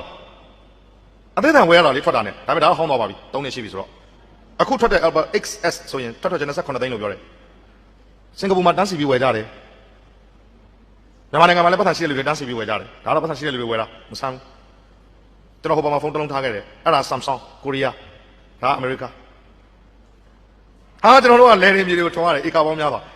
ဟာဆရာကြီးရဲ့ကျွန်တော်တို့ကလဲနေမြေတွေထွန်းရတာဖင်ထဲကိုစွန့်တပိတ်တာဝင်တယ်ဆရာကြီးကောင်သိပြောတဲ့စကားဝင်ပေါ်တယ်ဟိုကအားပါဆရာကြီးများပါပြောမလို့ဆရာကြီးကျွန်တော်တို့ထွန်းရတာကျွန်တော်တို့ကသားတွေသမီးတွေကိုဒီလိုထွန်းရပြီးတော့ထားအေးဖင်ထဲစွန့်တပိတ်တာဝင်အေးဝင်ပေါ်တယ်တပိတ်တာနဲတော်နဲသေးတယ်တပိတ်တာနဲတော့မင်းဆယ်ပိတ်တာလောက်ဝင်တဲ့နာအမိဘမျက်နှာပြက်နေပြီဘာဖြစ်လို့လဲဆရာကြီးအေးပညာမတတ်တာမင်းပိတ်တာ100လောက်လည်းမင်းဝင်ခမ်းမှာပဲပညာမတတ်ရင်မင်းတပိတ်တာမကဘူးဝင်မှာမအောင်တဲ့ဆယ်ပိတ်တာလည်းမကဘူးနော်တဲ့ကျွန်တော်တို့ကအဲ့ဒီဧကပေါင်းများစွာကိုထွန်ရက်နေတဲ့အချိန်မှာသူတို့ကတထွာမပြည့်တဲ့ဟာလေးကိုဤပညာကိုထွန်ရက်တယ်28သိန်းဖြစ်သွားတယ်လက်တေကစိုက်လို့ဘယ်လောက်များမှာလဲဒါကျွန်တော်လုံရင်းတို့ရှင်းပြလိုက်တာပါနောက်ကကျွန်တော်ပြောချင်တဲ့စကားတွေရှိလို့အခုကျွန်တော်တို့ပညာနဲ့ colonize အလုပ်ခါရတာပြီးသွားပြီတိုင်းပြည်ကခင်ဗျားတို့မုံရွာမှာစီးနေတဲ့ဆိုင်ကယ်တွေmade in မြန်မာဆိုတဲ့ဆိုင်ကယ်ဘိန်းဘယ်နှဘိန်းပါလို့လဲ made in China made in Thailand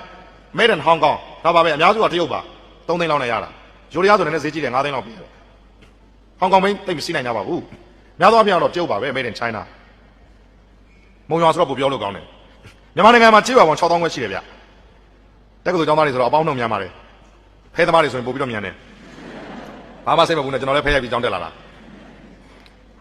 ရွာပေါင်း6000ခွဲတရွာတရွာမှာအနည်းဆုံးဆိုင်ကယ်အစင်း100ရှိတယ်အနည်းဆုံးအစင်း100တပင်းကို3သိန်းအင်းရောက်ရင်မြောက်ကြည့်ပါ6000ခွဲအမြောက်100အမြောက်3သိန်းအင်းရောက်မှမြောက်ဆိုင်ကယ်တစ်စင်းမလုတ်တက်လို့တရုတ်ကိုပေးလိုက်ရတဲ့ပိုက်ဆိုင်အင်ဂျင်လေးတက်ထားတဲ့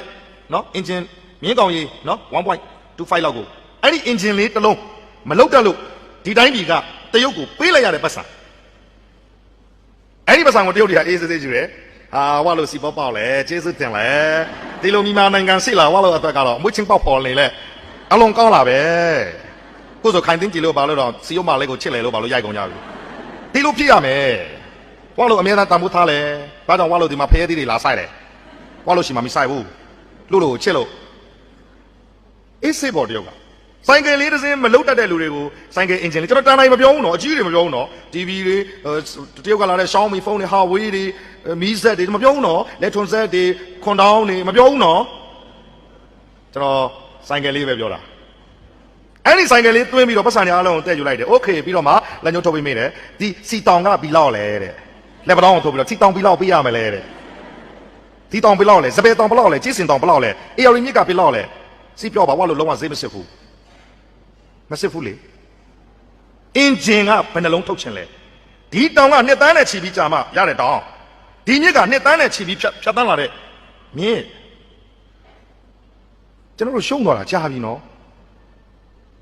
စရုပ်ထကျူတော်စစ်တွေတတိယကဘာစစ်တွေမပြောနဲ့တော့ကျွန်တော်တို့ရှုံးသွားတာကြာပြီနော်ကျွန်တော်ညီများကျွန်တော်ထမများအဲ့ဒီဂျားရမှာခင်ဗျားတို့ကဒီမုံရတက္ကသိုလ်ကြီးကနေပြီးတော့ပညာကိုကျိုးကျိုးစားစားနဲ့ထပ်ပြီးမတင်ကြဘူးဆိုရင်တော့ကျွန်တော်တို့မျက်ရည်ဒေါမှာပဲမျောဖို့ရှိတော့မယ်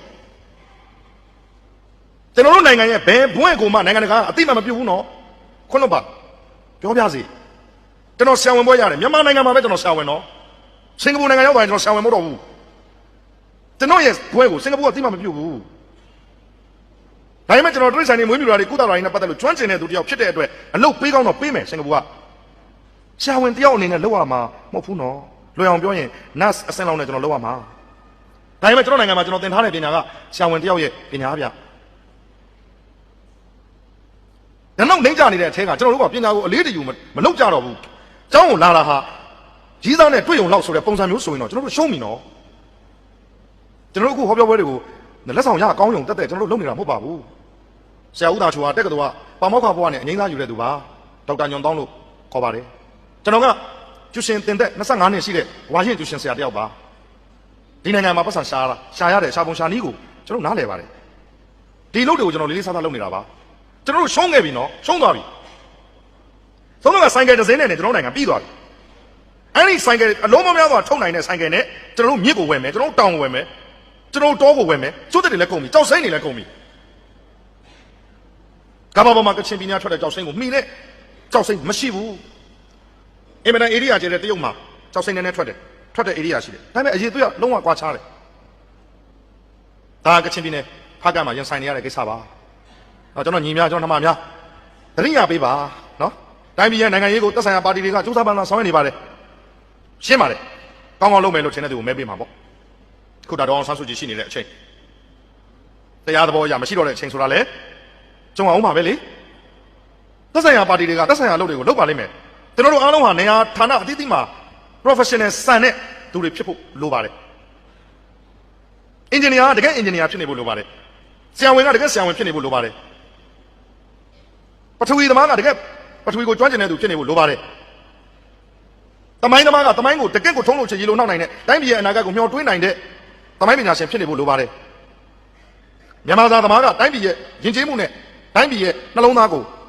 ကောင်းကောင်းထိန်းသိမ်းနိုင်ဖို့လမ်းညွှန်နိုင်ဖို့လိုပါတယ်နေရာဌာနအသီးသီးကသူတွေဟာကိုယ်တာဝန်ကိုကြေအောင်ထားနိုင်ကြမယ်ဆိုရင်စေတနာဆိုတဲ့စကားလုံးကိုခဏဖယ်ထားလို့ရပါတယ်ကျွန်တော်တို့ကစကားပြောတဲ့အခါမှာစေတနာနဲ့လုပ်ပေးလိုက်တာဒါကတော့ဘယ်သူမလို့ဒါကတော့ဘဝမလို့တကယ်တမ်း professional ပြီးသားရင်စေတနာဆိုတဲ့စကားလုံးထည့်ပြောကြကုန်မလို့ဘူးဟာဒီသမင်းဆိုင်လာစားတာသမင်းလေးကစားလို့ကောင်းလိုက်တာမလို့ပါဘူးသမင်းဆိုတာကောင်းအောင်ရောင်းအောင်ပါကောင်းအောင်ရောင်းပြီးသားကောင်းအောင်ရောင်းမဲ့ scale ဟာ design scale ပဲဟာဒီ hotel မှာတက်ရတာစိတ်ကိုချမ်းသာနေတာပဲ okay အဲ့လိုဖြစ်နေအောင်လုပ်ထားတာပေးရတဲ့ပတ်စံနဲ့တာအောင်အစားရှိသဖြင့်အဲ့ဒီ professional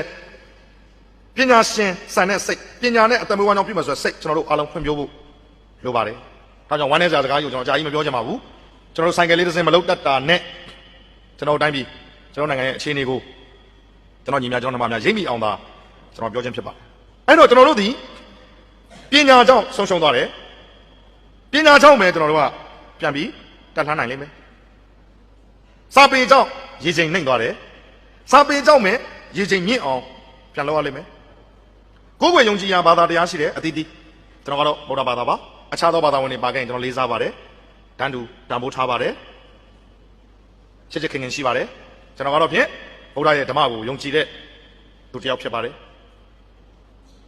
တတိယအချက်အနေနဲ့ကိုယ်ွယ်ယုံကြည်ရာတရားဓမ္မအပေါ်မှာအာယုံစူးစိုက်မယ်ဆိုရင်လည်းဒီတိုင်းပြည်ကကောင်းနိုင်စရာအကြောင်းရှိတယ်သုံးချက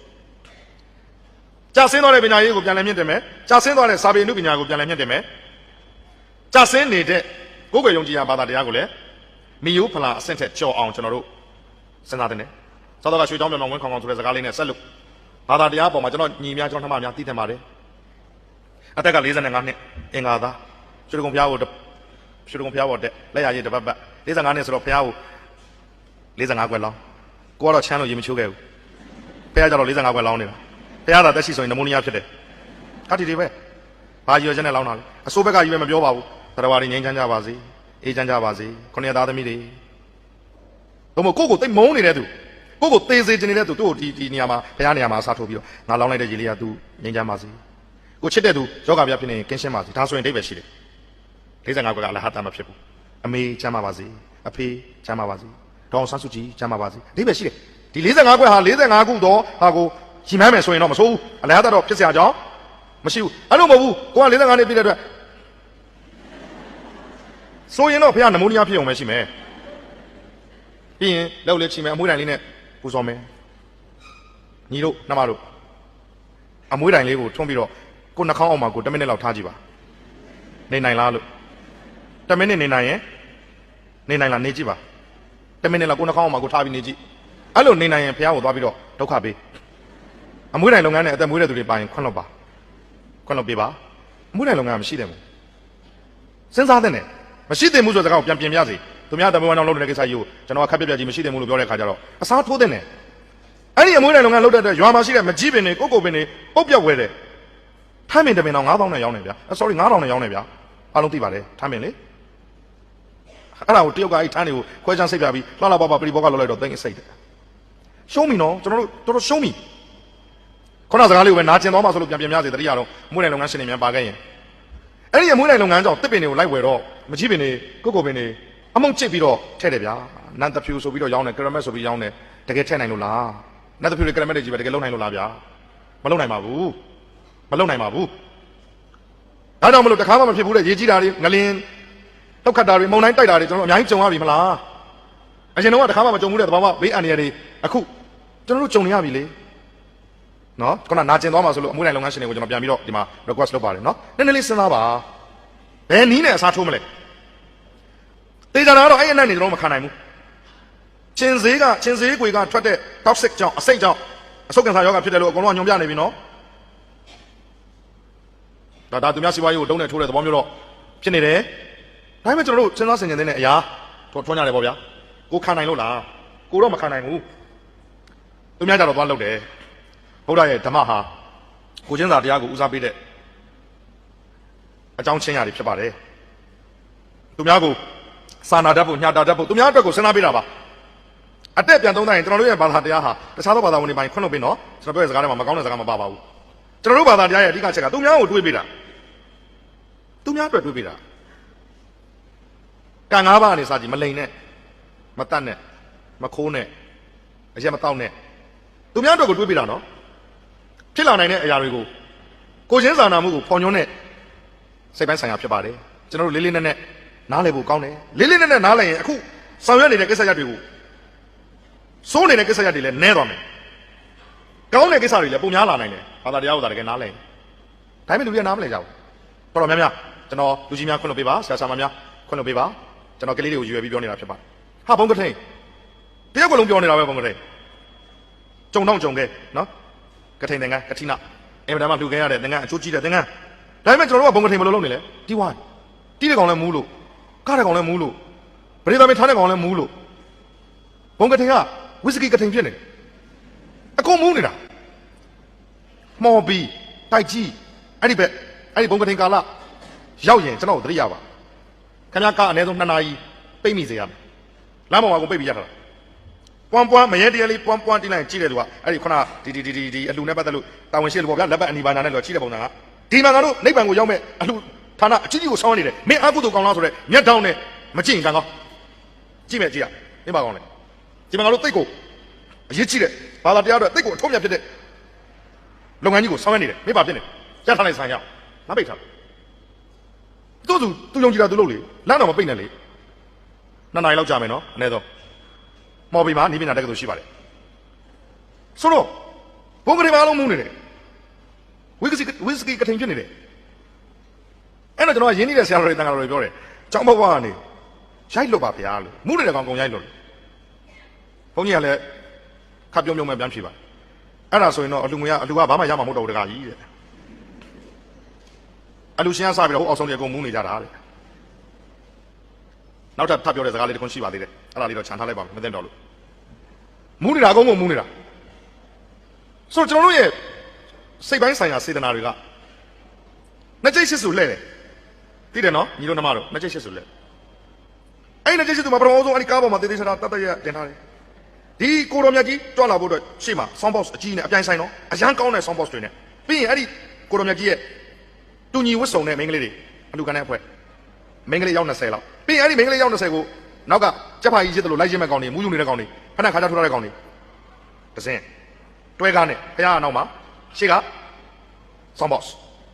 ကားနဲ့ဆင်းတွဲဘုရားနှစ်ကျိတ်ရှစ်စုနော်28ပါ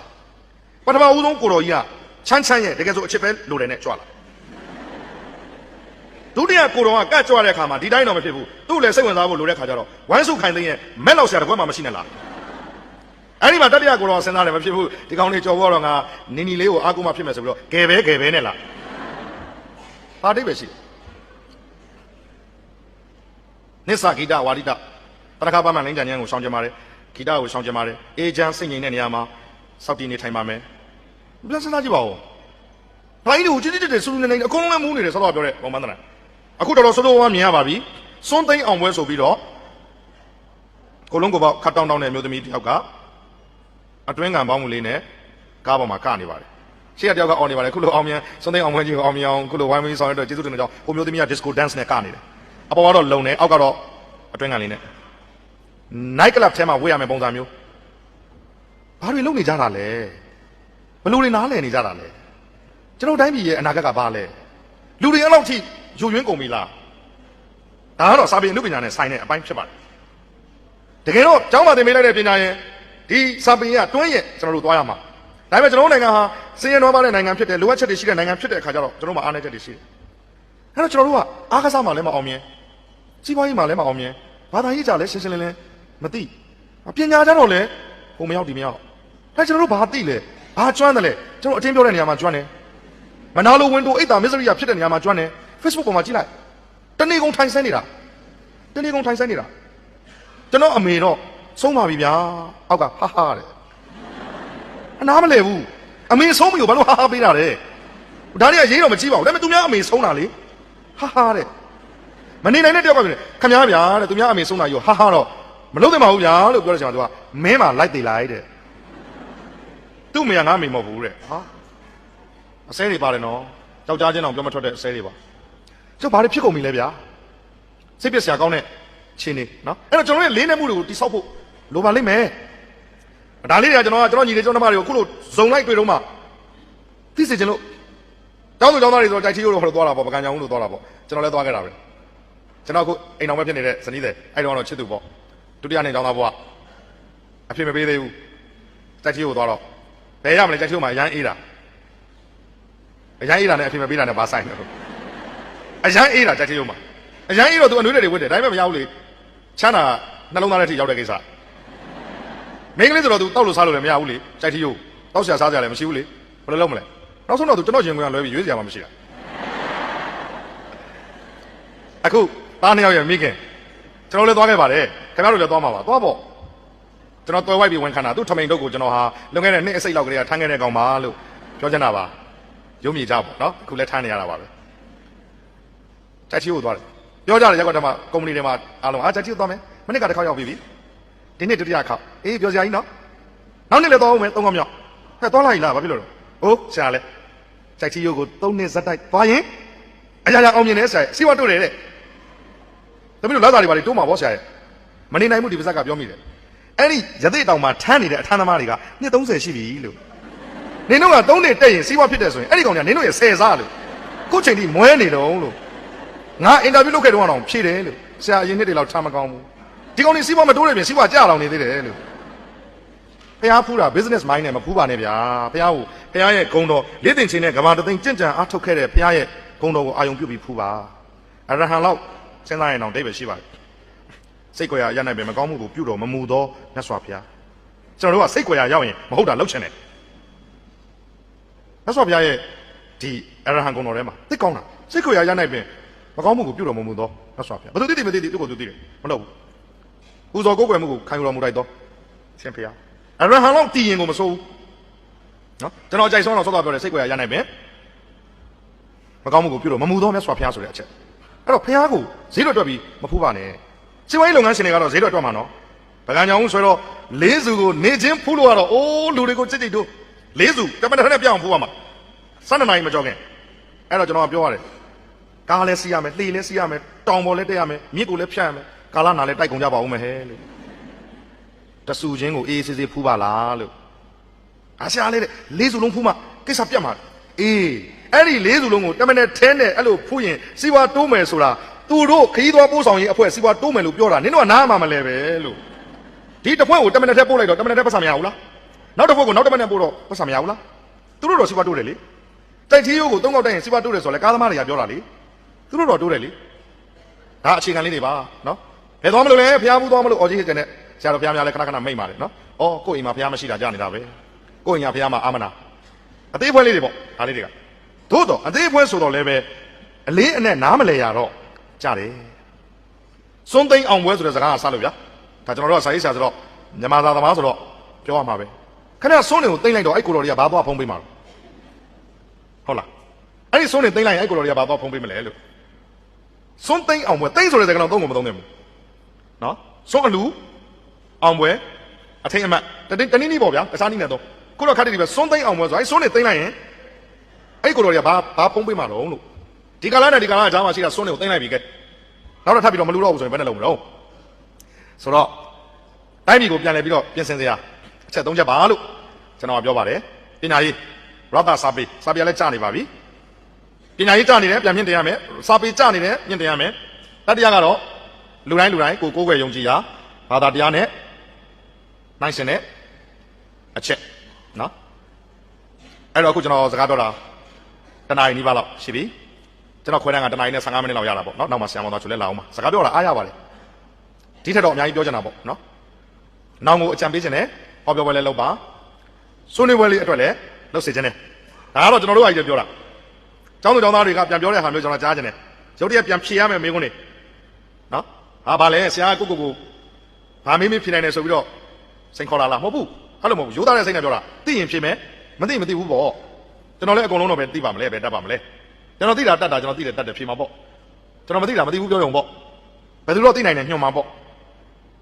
ါပေမဲ့သိကြတာကစကားပြောလို့ကောင်းပါပါဘာဖြစ်လို့လဲဆိုတော့ခင်ဗျားတို့အသက်20အရွယ်နဲ့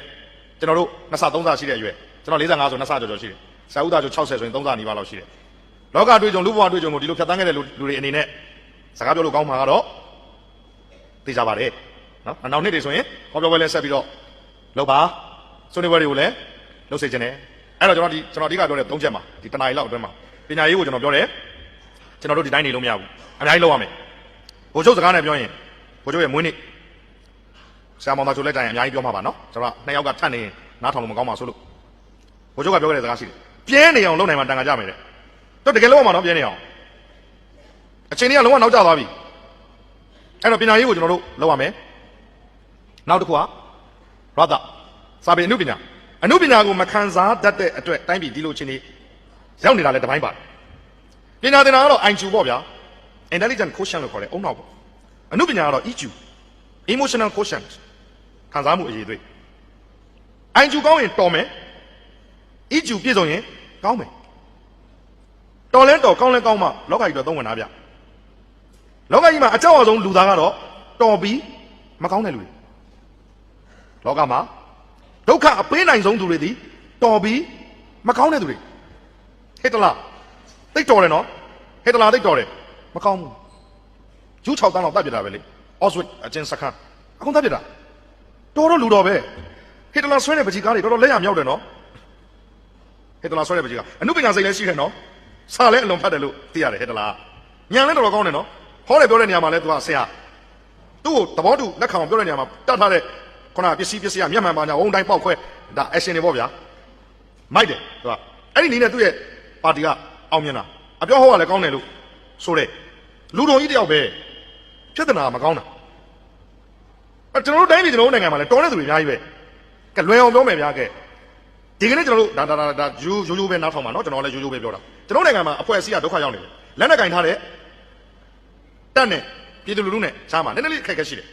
တက်လာတဲ့ဒီမိုကရေစီဆိုရနဲ့တက်နေကြမှာနည်းနည်းလေးအခက်အခဲရှိတယ်တက်ကလည်းသူ့အတူထင်ထားတာတတ်တတ်ရှိတယ်သူ့ကိုယ်သူမြင်ထားတာတတ်တတ်ရှိတယ်အချိန်တွေကအဲ့တော့ဒီလိုတက်မှာဘူချုပ်တယောက်ဖြစ်လောက်တဲ့အထိတက်လာတဲ့သူတွေဒီပါမန်တော့မဟုတ်ပါဘူးတော်ပါတယ်တော်လို့ပါအကြမ်းမြင်ပြောရင်ဟုတ်တယ်နော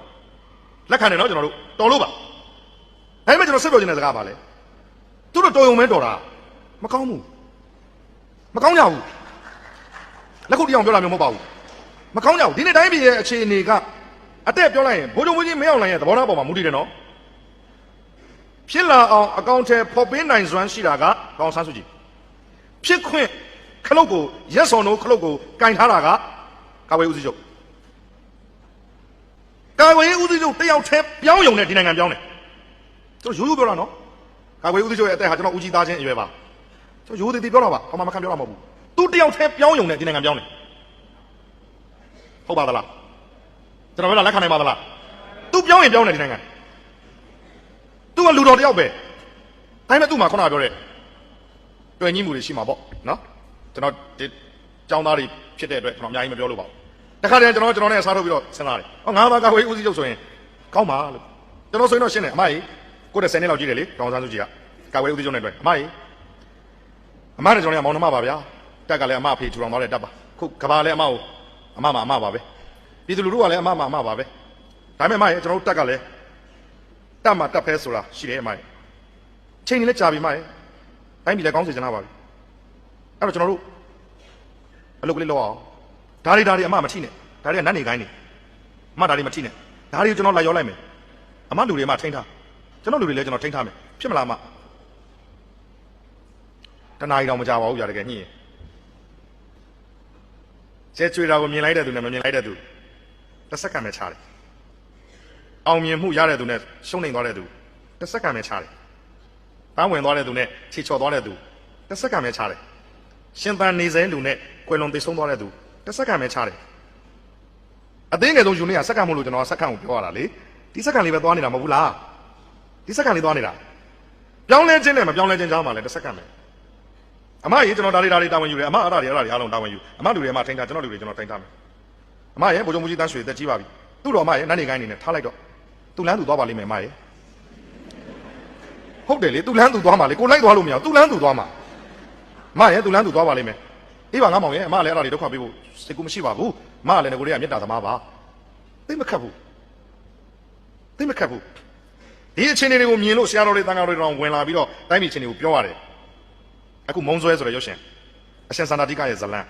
ဆရာတော်ရဲ့အစီအစဉ်နဲ့ရိုက်ခိုင်းတာရှားရတယ်နေတိုးတို့ကြော်ဘိုတို့မင်းသွေးလေးတည်သွားရှာပြီဖွေးမအေးတောင်းကောင်းတယ်ဇလံဘာလဲရွယ်ချက်ကအမုန်းနေနဲ့မဆွဲကြပါနဲ့ရပ်ပါတန်တရားတစ်ချောင်းလုံးအမုန်းနေနဲ့ဆွဲထားပြီဒါဆရာတော်ကမနေနိုင်လို့ဒါလေးရအဲ့ရှိမှရှိတယ်အရှင်စေကိန်းသားရဲ့ဘိသိက်ပြကြည့်ဘူးမှထင်တယ်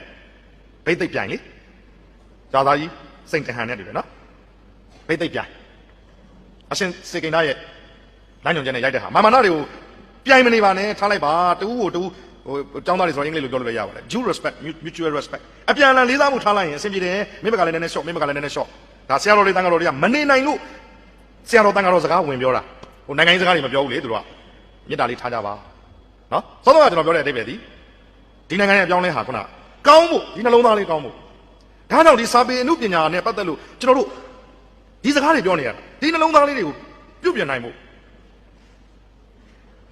အဲ့ဒီနှလုံးသားကိုပြုတ်ပြင်ပေးနိုင်တာကနှစ်ခုပဲရှိမှာဘာသာတရားနဲ့စာပေနဲ့လူဟာအနုပညာနဲ့နီးခြင်းနီးမနီးရင်တရားဓမ္မနဲ့နီးကွယ်လွန်သွားတဲ့ကျွန်တော်တို့ရဲ့ညီငယ်ကဗျာဆရာကိုရှာဘုံလာသားပါဒီကြောက်ကလမ်းပေါ်မှာပဲကွယ်လွန်သွားတာကိုရှာဆိုတာဒီကတောင်သားသမဂ္ဂကလေးတွေသိကြတယ်သူတို့ရင်းနှီးကြတယ်ကိုရှာရေးသွားပါတယ်ကျွန်တော်တော့ပြောတာပေါ့သူကတော့ရေးတာပေါ့လူဆိုတာတဲ့အနုပညာနဲ့နီးရင်နီးမနီးရင်တရားဓမ္မနဲ့နီးဖို့ကောင်းတယ်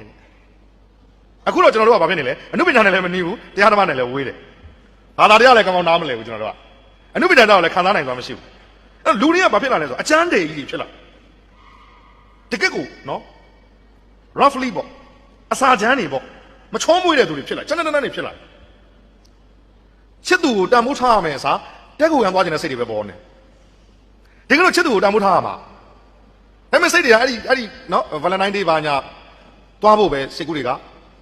ပေါ်နေအချစ်သူပေါ်မှာထားနိုင်တဲ့စိတ်နေစိတ်ထားတွေမရောက်လာလေတော့ကပြန်ပန်းကျင်တဲ့ခီဘူးဆိုလို့မောင်ဖူးကပေးမနေ့တုံးစီကကြော့ဆုံးကိုမောင်မြင်တော့သူ့စပင်နှင်းစီပွင့်တွေနဲ့ဂုံတင့်တယ်လေဂုံတင့်တယ်လေတင့်တယ်ဂုံဝင့်တယ်လေဂုံတင့်မယ်လေမဟုတ်ဘူးတင့်တယ်တာကြော့ဆုံးကိုမောင်မြင်တော့သူ့စပင်နှင်းစီပွင့်တွေနဲ့သူ့မောင်ဆိုတာရမ်းကောင်းတော့ဗောဗျာလေတော့ကပြန်ကျွန်တော်မဆိုတတ်ဘူးခရီးဘူးလေးပန်ကျင်တယ်ဆိုလို့ဒါပေမဲ့ချစ်သူကိုကြည့်လိုက်တော့နှင်းစီပန်းနေတယ်သူ့ထက်တာတဲ့ဆိုင်မင်းတို့ဝင်တကယ်ဖြစ်ပြနော်ဒါသူဇလန်းလေးရှိတယ်စာပေနဲ့ရင်းနှီးတဲ့သူတွေတော့သိမှာချစ်သူပေါ်မှာထားလိုက်တဲ့စိတ်ဒီဘက်ခေတ်လို့တွေ့မယ်ဆိုတော့ပြောတော့ကောင်းမငါတော့ခရီးဘူးလေးပါလေးနဲ့မသားမအခုတော့နှင်းစီပန်းနဲ့ဟမ်လာ Facebook ပေါ်လာတော့မှဒီဘက်ခေတ်ဆိုလို့ရှိရင်ဟမ်လာတော့မှ RS တွေပါလေနော်မေးမြန်းဆောင်တဲ့သိခံမှာဒီကောင်မနဲ့ကျုံနေဒီနေ့တော့ဒါပဲပြတ်ပြီငယ်ကျုံငယ်နာတွေပြန်ဖို့နော်ဗီဒီယိုရိုက်ထားတာတွေပါလေတင်းလောက်ကုန်တော့မှာအဲ့ကျဒီဘက်ခေတ်ဆိုလို့တော့မှာပန်းကျင်တဲ့ခရီးဘူးဆိုလို့မောင်ခုကပေးပန်းကျင်တဲ့ခရီးဘူးဆိုမောင်ခုကပေးခုတော့ तू ကသူ့စပင်နှင်းစီပွင့်နေနဲ့ဂုံတင့်တယ်လေတင့်တယ်ပါလေကွာချစ်သူဟာတင်းနေပါလေကွာငါလိုခရီးဘူးကိုထားခဲ့ပြီးမင်းနှင်းစီပွင့်ကိုရွေးသွားတာဝင်းတာတယ်ချစ်သူမင်းပြောပါစေမင်းပြောတာဟာငါပြောတာပါပဲအတိတ်ဘယ်ကဆိုလိုတာကအနုပညာညှိုးလိုက်လားကွန့်လိုက်လားလို့ပဲပြောဗျာလူတွေရဲ့စိတ်ကိုအခုတော့လွန်ခဲ့တဲ့တပတ်တစ်ပတ်ကပြတ်သွားတဲ့ရီးသားကရောက်လာတယ်အတွဲနဲ့တွေ့တယ်ဓာတ်နဲ့ဝင်ထိုးသွားတယ်အများကြီးပါကဲလူငယ်တွေဒါလေးဥပမာလေးအများကြီးပေးစရာမလိုတော့ပါဘူးဟုတ်တယ်နော်လေကားတောင်လေးမှာစောင့်နေတယ်ဓာတ်နဲ့ထိုးသွားတယ်ပွဲချင်းပြီချစ်သူဟောင်းထားခဲ့လို့အစ်စ်နဲ့တွဲလို့ဒီစာပေအနုပညာတွေကပေးတဲ့ခံစားမှုတွေစိတ်ကောင်းနှလုံးကောင်းကိုပေးတယ်ချစ်သူကိုတင့်တယ်စေလို့တဲ့စိတ်မျိုးအဲ့တော့ကျွန်တော်လည်းတောင်းဆိုတဲ့လူငယ်လေးတွေရှိတယ်ဆရာကလည်း Valentine Day ကလည်းနီးပြီဆိုတော့ဆရာပြောနေကြစကားလေးပြောခဲ့ပါဦးနဲ့အဲ့ဒီခုနကတက်ခုခံကိစ္စပါပဲအဲ့တော့မိန်းကလေးတွေကိုကြည့်တော့ဟိုဘက်ကဒီဘက်ကအပေါ်မှာမြင်ရတယ်ကျွန်တော်သမီးများပေါ့ဗျာဘာလို့ကျွန်တော်မှဒုတိယနှစ်သားရှိပါတယ်သွားပဲဆိုင်ရာစိတ်တက်ကတူတက်နေတဲ့ဒုတိယနှစ်သားရှိပါတယ်ချွေးမများပေါ့ဗျာဆရာသားဘလို့ပုံစံလဲအများကြီးမစင်စားနဲ့ကျွန်တော်လိုပဲခန့်မယ်ခေရတဲ့ရ3လက်မမြင်တယ်တော့ကျွန်တော်ထက်3လက်မမြင်တယ်တချင်းတွေပါလေကိုယ်တိုင်ရေးဆို YOU ဆိုတဲ့နာမည်နဲ့သူတို့ underground မှာလုပ်ကြပါတယ်ဟာတော့အခုတော့သွားပဲဆိုင်ရာစိတ်တက်ကတူမှာဒုတိယနှစ်ဆိုတော့ကျွန်တော်သားသမီးအရွယ်ပါဒါခုမိန်းကလေးတွေကိုပြောချင်တာဆိုတော့ကျွန်တော်သမီးတွေအရွယ်ပေါ့ကျွန်တော်သားမှလည်းရေးစားရှိတယ်ခုနှစ်တန်းနေရာကြိုက်ခဲ့တဲ့ကောင်မလေးအခုတို့နှစ်ယောက်ကျွန်တော်တို့မုံကျွေးနေဆုံးမတယ်သမီးတိတ်အလုံးမလိုက်နဲ့နော်သားတိတ်အနိုင်မယူနဲ့နော်ပတ်စံရှိတာမရှိတာဘာညာဖေးရတာတွေမစင်စားဘူးနော်ချမ်းမာရမယ်စိတ်ကောင်းနှလုံးကောင်းရှိရမယ်ဒါပဲနော်အဖေမင်းတို့ကြားမှာအဖေဘာမှဝင်မရှုပ်ဘူးကျွန်တော်ကလေးတွေကိုချစ်သူကိုတန်ဖိုးထားပါတော့ဆုံးမပါလေနောက်ဒါကျွန်တော်သားသမီးချင်းကိုချင်းစာပြီးပြောတယ်တကားကျွန်တော်ဘာပြောချင်လဲမိန်းကလေးတွေကိုကျွန်တော်သမီးလိုသဘောထားပြီးတော့ကျွန်တော်တခုမှပြောချင်တာသမီးတို့ရေမင်းတို့ကိုတိတ်ချစ်တိတ်တန်ဖိုးထားတဲ့အမျိုးသားတယောက်လောက်နဲ့မဆုံးချင်ဘူးလားဆုံးချင်သလားမဆုံးချင်ဘူးလားကိုယ့်ရဲ့ချစ်သူဟာကိုယ့်ကိုအရန်တန်ဖိုးထားတဲ့အမျိုးသားတယောက်ဖြစ်စေခြင်းသလားမဖြစ်စေခြင်းဘူးလားဖြစ်စေခြင်းတဲ့လွယ်လွယ်လေးပဲခုနပြောတဲ့စကားကိုယ့်ကိုတကယ်မျက်နှိုးတကယ်တန်ဖိုးထားတဲ့ယောက်ျားကအလွယ်တကူတက်ခုခံသွားဖို့မခေါ်ဘူးရှင်းရှင်းလေးပဲကိုယ့်ကိုတကယ်မျက်နှိုးတကယ်တန်ဖိုးထားတဲ့အမျိုးသားသည် အလွယ်တကူမခေါ်ဘူးနော်အလွယ်တကူဆိုတာခက်ခက်ရှိသေးလို့အလွယ်တကူလို့ပြောတာအလွယ်တကူမခေါ်ဘူးအလွယ်တကူခေါ်ပြီးဆိုရင်ကိုယ့်ဘက်ကနည်းနည်းစဉ်းစားဒီကောင်ငါစီကလိုချင်တာမေတ္တာလားငါရဲ့အသွေးအသားလားဒီကောင်ငါ့ကိုတကယ်ချစ်ခင်မြတ်နိုးတာလားကြောရယုံကြံချင်တာလားဒါမှကိုယ့်အကိုစဉ်းစားရမှာတကယ်ချစ်လာတဲ့အမျိုးသားတယောက်ဟာမပန်းခင်မှာမချွတ်ရဘူးအမြင့်ဆုံးမှာထားခြင်းတဲ့စိတ်ချစ်သူကိုတင့်တယ်စေလိုတဲ့စိတ်ဟာယောက်ျားကောင်းတိုင်းရဲ့စိတ်ထဲမှာရှိတယ်ကျန်တဲ့အချိန်တွေကတမျိုးနော်မိန်းကလေးကလည်းအသက်အစိတ်30လောက်ရောက်လာတယ်ယောက်ျားလေးကလည်းအသက်အစိတ်30လောက်ရောက်လာတယ်ဒါကျွန်တော်ရဲ့နားလည်မှုကိုရှင်းအောင်ပြောရမှာနှစ်ဖက်မိဘကလည်းဒီမိန်းကလေးကိုအားကိုးနေရတယ်ဒီဘက်မိဘကလည်းဒီယောက်ျားလေးကိုအားကိုးနေရတယ်အဲ့ဒီမှာသူတို့နှစ်ယောက်လက်ထပ်လိုက်လို့ရှိရင်အင်းကဖြိုပြန်ကြံခဲ့မယ်အဲ့တော့တော်တော်နဲ့လက်မထနိုင်ကြဘူးဒါပေမဲ့နှစ်ယောက်အတူကထားပါတော့တက်ကတူကြောင်းလိုက်တော့တက်တယ်ပဲပြောလို့ရပါတယ် living together နေတယ်နားလည်ပြီးလို့ရသေးတယ်နော်မိဘတွေရှိတဲ့ခါကျတော့အရွယ်ရသွားပြီ30 35အချိန်နေရလူချင်းမိဘတွေဦးစားပေးနေရတာဖြစ်တဲ့အတွက်သဘောတခုကအခုဒီအရွယ်လေးနဲ့ဒီ19 20အရွယ်လေးနဲ့ဘာမှညာမှမသိကြတဲ့ဟာနေနဲ့စိတ်အလိုကိုလိုက်ပြီးဒါဆိုရင်တော့ဒါအချစ်စစ်အချစ်မှန်တမိုးထားတဲ့တင့်တယ်စီလိုတဲ့အချစ်မဖြစ်နိုင်ကျွန်တော်ဒီလောက်ပဲပြောခွင့်ရှိမယ်ထင်ပါတယ်အဲ့တော့သမီးတွေကစဉ်းစားဖို့ပါနော်အမျိုးသားဖြစ်တဲ့ကျွန်တော်ရဲ့ကလေးတွေကကလေးမလေးငင်းဆန်နေတာကိုတော့သူတို့ဇွတ်မဖန်တီးတော့ပါဖန်တီးရင်လည်းပုံမှန်တွေရှိပါတယ်နော်ဖန်တီးရင်ပုံမှန်တွေရှိတယ်အကိုက yes or no နော်အန်တီကတော့ yes ပါလားအန်တီကတော့ no ပါလားဆိုကိုယ့်ပေါ်မူတည်တယ်ဒါပေမဲ့ဒီနေ့ခေတ်မှာတွေ့နေရတာအန်တီကတော့ yes ပါဆိုတဲ့လူတွေတော်များနေတယ်ဒါဟာကျွန်တော်ကစောစောကပြောတဲ့ခေတ်ကာလကရွေလျောသွားတဲ့အခါကျတော့ပျက်စီးသွားတဲ့အခြေအနေတွေပါအီဂျူလို့ခေါ်တဲ့နှလုံးသားခံစားမှုတွေဆုံးရှုံးသွားတယ်ကောင်လေးကလည်းတန်ဖိုးထားဖို့မကြိုးစားတော့သလိုမိန်းကလေးကလည်းလေးလေးနက်နက်မတွေးတတ်ဘူးတတင်ကကိုမကြော်နိုင်ဘူးတတင်ကကိုမကြော်နိုင်ဘူးဆရာရဲ့အဲ့လိုအသိတွေအကုန်ရှိမှတော့တိုင်းကလုံးလိန်မာကုန်တော့မှာပေါ့ဟုတ်ပါတယ်ကျွန်တော်အသက်အရွယ်ကိုကျွန်တော်ပြောပြီးသားပါဆရာတို့တုန်းကတော့ကင်းရှင်းခဲ့သလားမကင်းပါဘူးဘလို့ကြော်ပြရတယ်လဲအမျိုးသားတယောက်နဲ့အမျိုးသမီးတယောက်ရဲ့ပတ်သက်ဆက်နွယ်မှုဟာရုပ်ရည်ပေါ်မှာကြီးပဲအများအားမတည်ဘူးနော်ကျွန်တော်ရုပ်အားလုံးမြင်နေတာပဲချောမှမချောပဲဒါပေမဲ့ကျွန်တော်တို့ကောင်ကိုလည်းသဘောကျတဲ့အမျိုးသမီးတွေရှိတယ်နော်နောက်တော့မဟုတ်ဘူးကျွန်တော်အတီးပြောတာဆရာဥဒါချိုးသဘောကျတဲ့အမျိုးသမီးတွေလည်းရှိတယ်နော်ဟာဆရာလည်းဆရာအရင်မပူလားပူတယ်ဆရာညီမင်းကောင်ကမမဲဘူးလားမဲတယ်အမျိုးသားနဲ့အမျိုးသမီးရဲ့စိတ်ခံစားချက်ကမတူဘူးအမျိုးသားတွေကနည်းနည်းလေးစန္ဒများတယ်အရာမောင်းလေးကကောင်းအောင်မှကိုလုံးလေးကလှအောင်မှစမင်းလေးရှင်နေပူကြိုက်တယ်နော်ပညာတတ်တာလေးပစ္စည်းဥစ္စာရှိတာလေးယောက်ျားတွေကတော်တော်ရွေးတယ်အမျိုးသမီးတွေကကျတော့အဲ့လိုမဟုတ်တစ်ခုကြိုက်ရင်တို့က 100% ပဲညီမင်းတို့ကိုပြောတာဟောတာပြောတဲ့စကားပြောတဲ့ပုံစံကြိုက်တယ်ဆိုရင်အဲ့ဒီအမျိုးသမီးကကျွန်တော်ကိုသူကချစ်တယ်ဘာလို့လဲဆိုတော့ရုပ်ကိုမချစ်ဘူးနော်ပတ်စံဆင်းရဲတဲ့ခါကျတော့ပတ်စံနေတာတွေမဲ့လို့မရဘူးဘာမရဘူး तू ဘာဖြစ်လဲကျွန်တော်နဲ့တွေ့ရင် तू ပြောတယ်ကျွန်တော်ပြောနေတာလေ तू ငေးကြည့်ပြီးတော့ရှင်းသိပြောကောင်းတာပဲအဲ့တော့အမျိုးသမီးတွေကတခုပဲရွေးတယ်အမျိုးသားတွေကအကုန်ရွေးတယ်ဒါကြောင့်မို့လို့နော်ကျွန်တော်တို့လိုပုံစိုးပန်းစိုးတွေမှာလည်းချစ်ခင်ကျင်နာမဲ့သူတွေကရှိတယ်အခုအိမ်တော်သက်က220ရလာပြီဇနီးတဲ့ဝမုံရွှေကြီးကျွန်တော်ဇနီးတဲ့ကျွန်တော်ငယ်ချင်းအကယ်ဒမီနဲ့ဆုရတဲ့ဝမုံရွှေမဟုတ်ပါဘူးကျွန်တော်အများအားပြောပါတယ်ရွှေကြီးကျွန်တော်ချစ်သူရွှေကြီးပေါ့ကျွန်တော်ရဲ့ဇနီးတဲ့ရွှေကြီးလွန်ခဲ့တဲ့220ကကမ္ဘာမှာသူလှဆုံးပါလွန်ခဲ့တဲ့220ကအခုတော့ तू ဟာလွဲရင်ချမ်းတဲ့မျိုးသမီးတွေကတော်တော်ကိုကြည့်ကောင်းနေတယ်ကျွန်တော်ရွှေကြီးလေးက220အတွင်းမှာဝက်တကောင်လိုဝလာတယ်ဗျမျက်မှန်ကြီးတကားကားနဲ့မျက်စိကလည်းမှုံတော့ဝက်လိုဝပြီးမျက်စိမှုံနဲ့ရွှေကြီးမို့လို့ကျွန်တော်တို့ဝက်မှုံရွှေကြီးလို့နာမည်ပေးထားတယ်ဝက်မှုံရွှေကြီးမဟုတ်ဘူးအဲ့တော့ကျွန်တော်ခုနကစိတ်ကလေးကိုပြောချင်တာပါ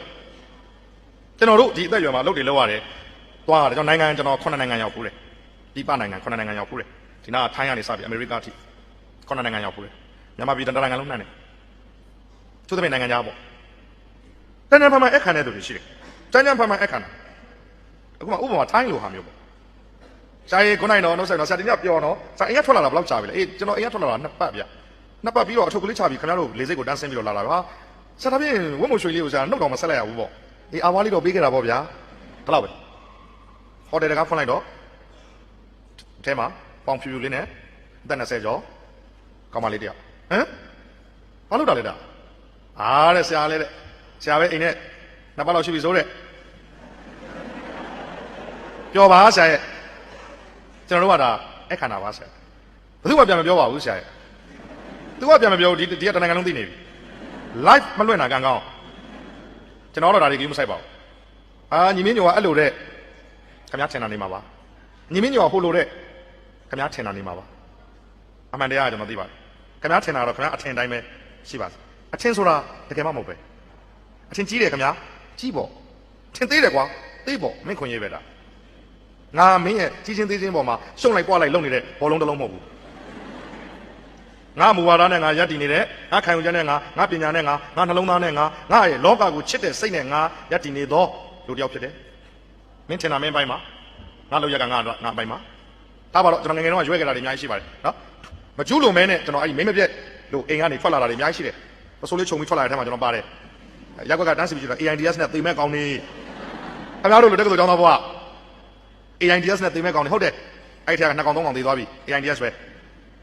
ပစုံ9ယောက်ခြုံလာတာပေါ့ဒါပေမဲ့ကျွလွန်တာ4ယောက်ကျွလွန်တဲ့ထဲမှာကျွန်တော်မပါဘူးဒါပေမဲ့အတူနဲ့အတူတော့ကျွန်တော်လည်းရောပြောခံရတာပဲလေဒါပေမဲ့ကျွန်တော်အဲ့လိုမျိုးတွေကို view site လည်းမရှိဘူးအရေးကြီးတာကျွန်တော်ကိုယ်နှလုံးသားကိုပဲကိုယ်အာယုံပြုတယ်ဒါကတော့ငါလိန်တာဒါကတော့ငါညာတာဒါကတော့ငါရုပ်မာတာဒါကတော့ငါဒေါသဖြစ်တာကျွန်တော်ကိုယ့်ကိုပြန်နေကြည့်တယ်မှားသွားရင်ချက်ချင်းတောင်းမှန်တယ်စောတော့ကအမွေးတိုင်ကိစ္စလိုမျိုးကျွန်တော်စကားနည်းနည်းလွန်သွားတယ်လို့ဖြစ်တဲ့တော့ကျွန်တော်ချက်ချင်းပြန်တောင်းမှန်တယ်မလုပ်ပါနဲ့ဗျာဆိုတော့ तू ကအတမွေးကြောင်ဖြစ်နေတာရုပ်တရက်ကြီးပြောင်းဖို့တော့လိုချင်မှလွယ်မယ်လေနော်တခြားဟာနဲ့စီစဉ်ပေးပြီးတော့နိုင်ငံတော်ကစဉ်းစားတယ်နော်အမွေးတိုင်လုပ်ငန်းရှင်တွေကိုတခြားဟာပြောင်းပေးဖို့နိုင်ငံတော်ကစဉ်းစားတယ်နော်မအောင်မြင်တာကျွန်တော်စကားတွေကိုရမ်းပြီးပြောတာမဟုတ်ပါဘူးမအောင်မြင်တာပါခုနစကားလေးကိုဆက်အောင်ကောင်းပါလေးတယောက်ထိုင်းမလေးလားဗီယက်နမ်မလေးလားနော်ဖောက်ထုတ်လေးလားဘာလေးလားညာလေးလားဟေးဆရာရဲ့ပြန်မပြောပါဘူးဆရာလည်းအိမ်နဲ့ဝေးနေကြပြီဆရာအတွက်စီစဉ်ထားတာပါဆရာပျော်စမ်းပါချောချောလေးဗျာကဲအသက်ကလေးကလည်း20စိတ်ဗျာကဲကျွန်တော်ဂျွန်းတွေထိုးနေတာဗောစိတ်ထဲမှာဂျွန်းတွေလှိမ့်ပိတ်ထိုးနေတာဗောဂျွန်းထိုးတာဗောမညာဘူးကျွန်တော်ဂျွန်းထိုးတာဗောလှလှလေးလှလှလေးဂျွန်းတွေထိုးနေပြီစိတ်ထဲမှာဒါပေမဲ့ကျွန်တော်လက်တွေ့ဆောင်ရဖို့ကာယကံမြောက်ဆောင်ရဖို့မလွယ်ဘူးဟာဟေးလူတွေခင်ဗျားတို့အဲ့ဒါဆိုရင်တော့မှားနေပြီထင်တယ်ခင်ဗျားတို့ကြံတဲ့ဧည့်သည်တွေလာတော့ကဘယ်လိုပဲဆက်ဆံအခန့်တီဖြစ်စေကျွန်တော်တို့တော့အဲ့လိုမလုပ်ပါနဲ့ဆရာလည်းအာနာဆရာမရှိပါဘူးဆိုကဲဟုတ်ပြီခင်ဗျားတို့ကျွန်တော်ရှင်းအောင်ပြောမယ်ဗျာခင်ဗျားလည်းကျွန်တော်အကြောင်းသိတယ်နော်သိပါတယ်ဆရာသိရင်ကဲခင်ဗျားဖုန်းကျွန်တော်ဖုန်းဆက်လို့မြခင်ဗျားဖုန်းရတယ်ဆရာပြောတယ်ဖုန်းတစ်လုံးဆက်ပြီပြောခွန်ရှစ်393ညခွန်333ညကျွန်တော်ဇနီးရဲ့ဖုန်းနံပါတ်တော့ရောင်ပြီးသူခေါ်တယ်ဆရာတော့ဗမာပြည်ဖုန်းနံပါတ်ကြီးတယ်ဟုတ်တယ်လေဗမာပြည်ဖုန်းနံပါတ်ဘယ်သူနံပါတ်တော့ကျွန်တော်မိမနံပါတ်အဖေပြန်ပိတ်တယ်ဟောဝင်သွားပြီတူးဆိုဝင်သွားပြီပြန်ပိတ်အစဘာလို့ခေါ်ခိုင်းတာလဲအမျိုးသမီးကိုလေအမို့ခဏခေါ်မရမှာပေါ့လေဗီဒီယိုကောတော့လိုချင်ကျွန်တော်လိုချင်သေးတာဗီဒီယိုကောလိုချင်သေးတာဘာလို့မလို့လဲဆရာအမို့ကျွန်တော်ပြောရမယ်လေသူဟယ်လိုအေးရွှေရည်မြင်ရလားပုံမြင်ရလားအေးကိုဒီမှာဘန်ကောက်ရောက်နေတယ်အေးမင်းတို့မြင်လားမြင်တော့ပေါင်ဖြူလေးနဲ့ကောင်မလေးမြင်လားမြင်တယ်နော်အေးကလေးမမမြင်တယ်နော်အေးကိုဒီနေ့တော့ဒီမှာလဲကွာအခန့်တဲ့အခါကျတော့ကိုဒီနေ့တော့ပြောလိုက်တော့မယ်နော်အဲ့တော့ကိုကမင်းသိပါတယ်ကိုအကြောင်းကိုချင်းစာစိတ်အမြဲတမ်းရှိတယ်မတရားတာဘယ်တော့မှကိုမလုပ်ချင်ဘူးအဲ့တော့မင်းလည်းဒီညရေသန့်ပို့တဲ့ကောင်နဲ့ပဲဖြစ်ဖြစ်လက်ထက်ကစိုက်ကားဆရာနဲ့ပဲဖြစ်ဖြစ်မင်းလည်းဒီညရွှေရင်မင်းသဘောနော်တတ်တာနော်ကိုမြတ်တာတယ်နော်တတ်တာနော်မိမโอเคဆရာလည်းတဲ့မနောက်ပါနဲ့တဲ့ဆရာကလည်းတဲ့မနောက်ပါနဲ့ခဏတော့ကျွန်တော်နောက်နေတာမဟုတ်ဘူးလို့ကျွန်တော်ဇနီးတွေကိုကျွန်တော်တခြားတစ်ပါးသောဒီလိုမျိုးမမြင်မြင်ဘူးဗျာလို့ကျွန်တော်ဂျွန်းထိုးနေတာတော့မှန်တယ်ဒါပေမဲ့ကျွန်တော်ဇနီးတွေကိုကျွန်တော်အဲ့လိုပုံစံမျိုးကျွန်တော်မမြင်ချင်ဘူးဒါဆိုရင်ကျွန်တော်ကလည်းကျွန်တော်ကိုလည်းသူအဲ့ဒီပုံစံမျိုးမြင်ချင်မယ်မထင်ဘူးပြန်ခေါ်သွားပါကျွန်တော်ခင်ဗျားကိုပြင်းပြင်းထန်ထန်စိတ်မဆိုးခင်ပြန်ခေါ်သွားပါပြန်ခေါ်သွားရင်ကျွန်တော်ခင်ဗျားကိုစိတ်ဆိုးကြမှာမရှိပါဘူးခင်ဗျားကျွန်တော်အခန္ဓာကိုကျွန်တော်တန်ဖိုးထားပါလေကျွန်တော်လူငယ်တွေကိုပြောချင်တာကကျွန်တော်တို့ယောက်ျားလေးတွေကဘာမှမနာပါဘူးဆရာလို့ထင်နေမှာဆိုလို့တို့ယောက်ျားလေးတွေမှာလည်းတို့ကုံသိက္ခာနဲ့တို့ရှိပါတယ်ဒါကိုနားလည်ဖို့တန်ဖိုးထားဖို့လိုပါတယ်ကိုချင်းစာတရားဆိုတာကိုကအဲ့လိုဆိုရင်သူ့ကောအဲ့လိုခွင့်ပေးနိုင်သလားပေးနိုင်လို့အများကြီးပြောနေရှုံးပါဆိုလို့ပေးနိုင်လို့တန်းတူသူတကိုးကိုတကိုးသူနှစ်ကိုးကိုနှစ်ကိုးသွင်းနိုင်မယ်ဆိုလို့ဘောလုံးသားနဲ့ရှင်းအောင်ပြောလိုက်တာကိုသွင်းတယ်လို့မျိုးနော်ဟိုလိုကြမ်းတမ်းတဲ့အဖြစ်အပျက်ကိုပြောတာမျိုးမဟုတ်ဘူ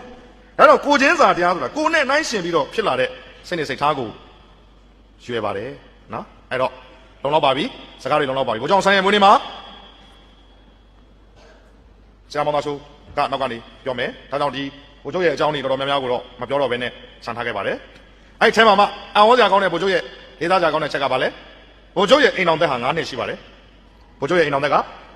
9နှစ်ရှိပါတယ်သားသမီး4ယောက်ရပါတယ်တောင်းသားတွေရည်ကြတယ်ဘိုးချုပ်ဟာမရှုပ်ပါဘူးမပွေပါဘူးအိမ်အောင်ဆက်တွေမများပါဘူးအဲ့လိုလုပ်ခဲ့တဲ့သမိုင်းထောက်ထားလဲမတွေ့ရပါဘူးသို့တော်ဘိုးချုပ်ဟာဘောလုံးသားနဲ့ပြောရင်အိမ်ကွင်းတော့အကန်ကောင်းတယ်လို့ပြောရမယ်နော်အဝေးကွင်းမကန်ပေမဲ့အိမ်ကွင်းတော့ကျမ်းမာတန်ဆွမ်းတဲ့အမျိုးသားတစ်ယောက်အနေနဲ့သူချစ်တဲ့ဇနီးတဲ့ဒေါခင်ကြီးကိုသူချစ်မှာပေါ့ 9နှစ်အတွင်းမှာသားသမီး4ယောက်ဒါပေမဲ့ပြင်ပမှာမရှုပ်ဘူးအတွေးခေါ်တွေမှားပါဆိုလို့မရှုပ်ဘူးရဲဘော်3ချိန်နဲ့ဟိုင်နာနဲ့ထိုင်ဝမ်ကျွန်းသွားတယ်ဘုံဘိုးကြီးဆိုသူကဒီ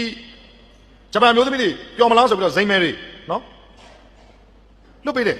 ဘိုးကျော်စားစိတ်ဆိုးတယ်နော်ခဏတစ်ချိန်ရှိပြီ2ချိန်ရှိပြီဗျာနောင်ဒါမျိုးမလုပ်နဲ့ဗျာစိတ်ဆိုးတယ်နော်ရဲဘော်3ချိန်သွားတာကျန်တဲ့2ချိန်နဲ့9ယောက်ဘာလို့တလဲတော့ကျွန်တော်မသိဘူးဟိုချုပ်ကတော့ပြင်အဲ့ဒါလို့သူ့အပြောင်းမဲတွေခေါ်လာတဲ့အတွက်ဘုံဘိုးကြီးဆိုသူကစိတ်ဆိုးတယ်ဘယ်နဲ့ဗျာခဏဆူဇူကီတိုင်းပြည်လွတ်လပ်ရအောင်ယူမယ်လို့လာတဲ့ကောင်ကခဏဒီကိုအတွေ့အသားဆန္ဒလေးမှမကြော်လွန်နိုင်ရင်ကျုပ်ကဘာလုပ်လို့ရမလဲဗျကျုပ်ကဘာခေါင်းဆောင်ဖြစ်မလဲဗျခဏတော့ကျုပ်ကဒီလိုမလုပ်နဲ့ဆူဇူကီကတော့အောင်ဆန်းတို့ပြင်ပန်းနေပြီဆိုပြီးတော့စောင်းကြမယ်ငါဟာတွေလွတ်ပေးတာဒါအတီနော်ဒါမှတ်တမ်းအတီပါဟာတဲ့မင်းတို့ဘိုးကျော်အောင်ဆန်းကွာတဲ့ကျမကြီးမကောင်းဘူးလားမသိဘူးတဲ့အဲ့တော့ကျွန်တော်ပြောလိုက်တယ်ကျမကြီးကောင်းလားမကောင်းလားသိချင်မင်းကြီးတော်ကြီးလွတ်လိုက်ပါလားလို့9နှစ်အတွင်းမှာ4ယောက်မွေးတယ်လို့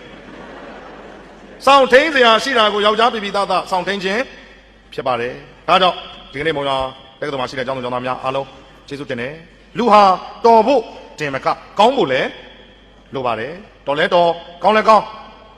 အိုင်ကျူရောအီကျူရောပြည့်စုံမှနောက်ထပ်ကျူတွေအများကြီးရှိသေးတယ်သို့တော်ဒီနေ့အချိန်ရတော့ပဲရမယ်အိုင်ကျူရောအီကျူရောပြည့်စုံတဲ့သူတွေဖြစ်မှတိုင်းပြည်ရဲ့အနာဂတ်ကိုလှလှပပထမ်းဆောင်နိုင်တဲ့လူကြီးလူကောင်းများဖြစ်နိုင်ကြပါလိမ့်မယ်လို့အမှတ်တရပြောကြရင်ညီကုန်းချုပ်ပြစေ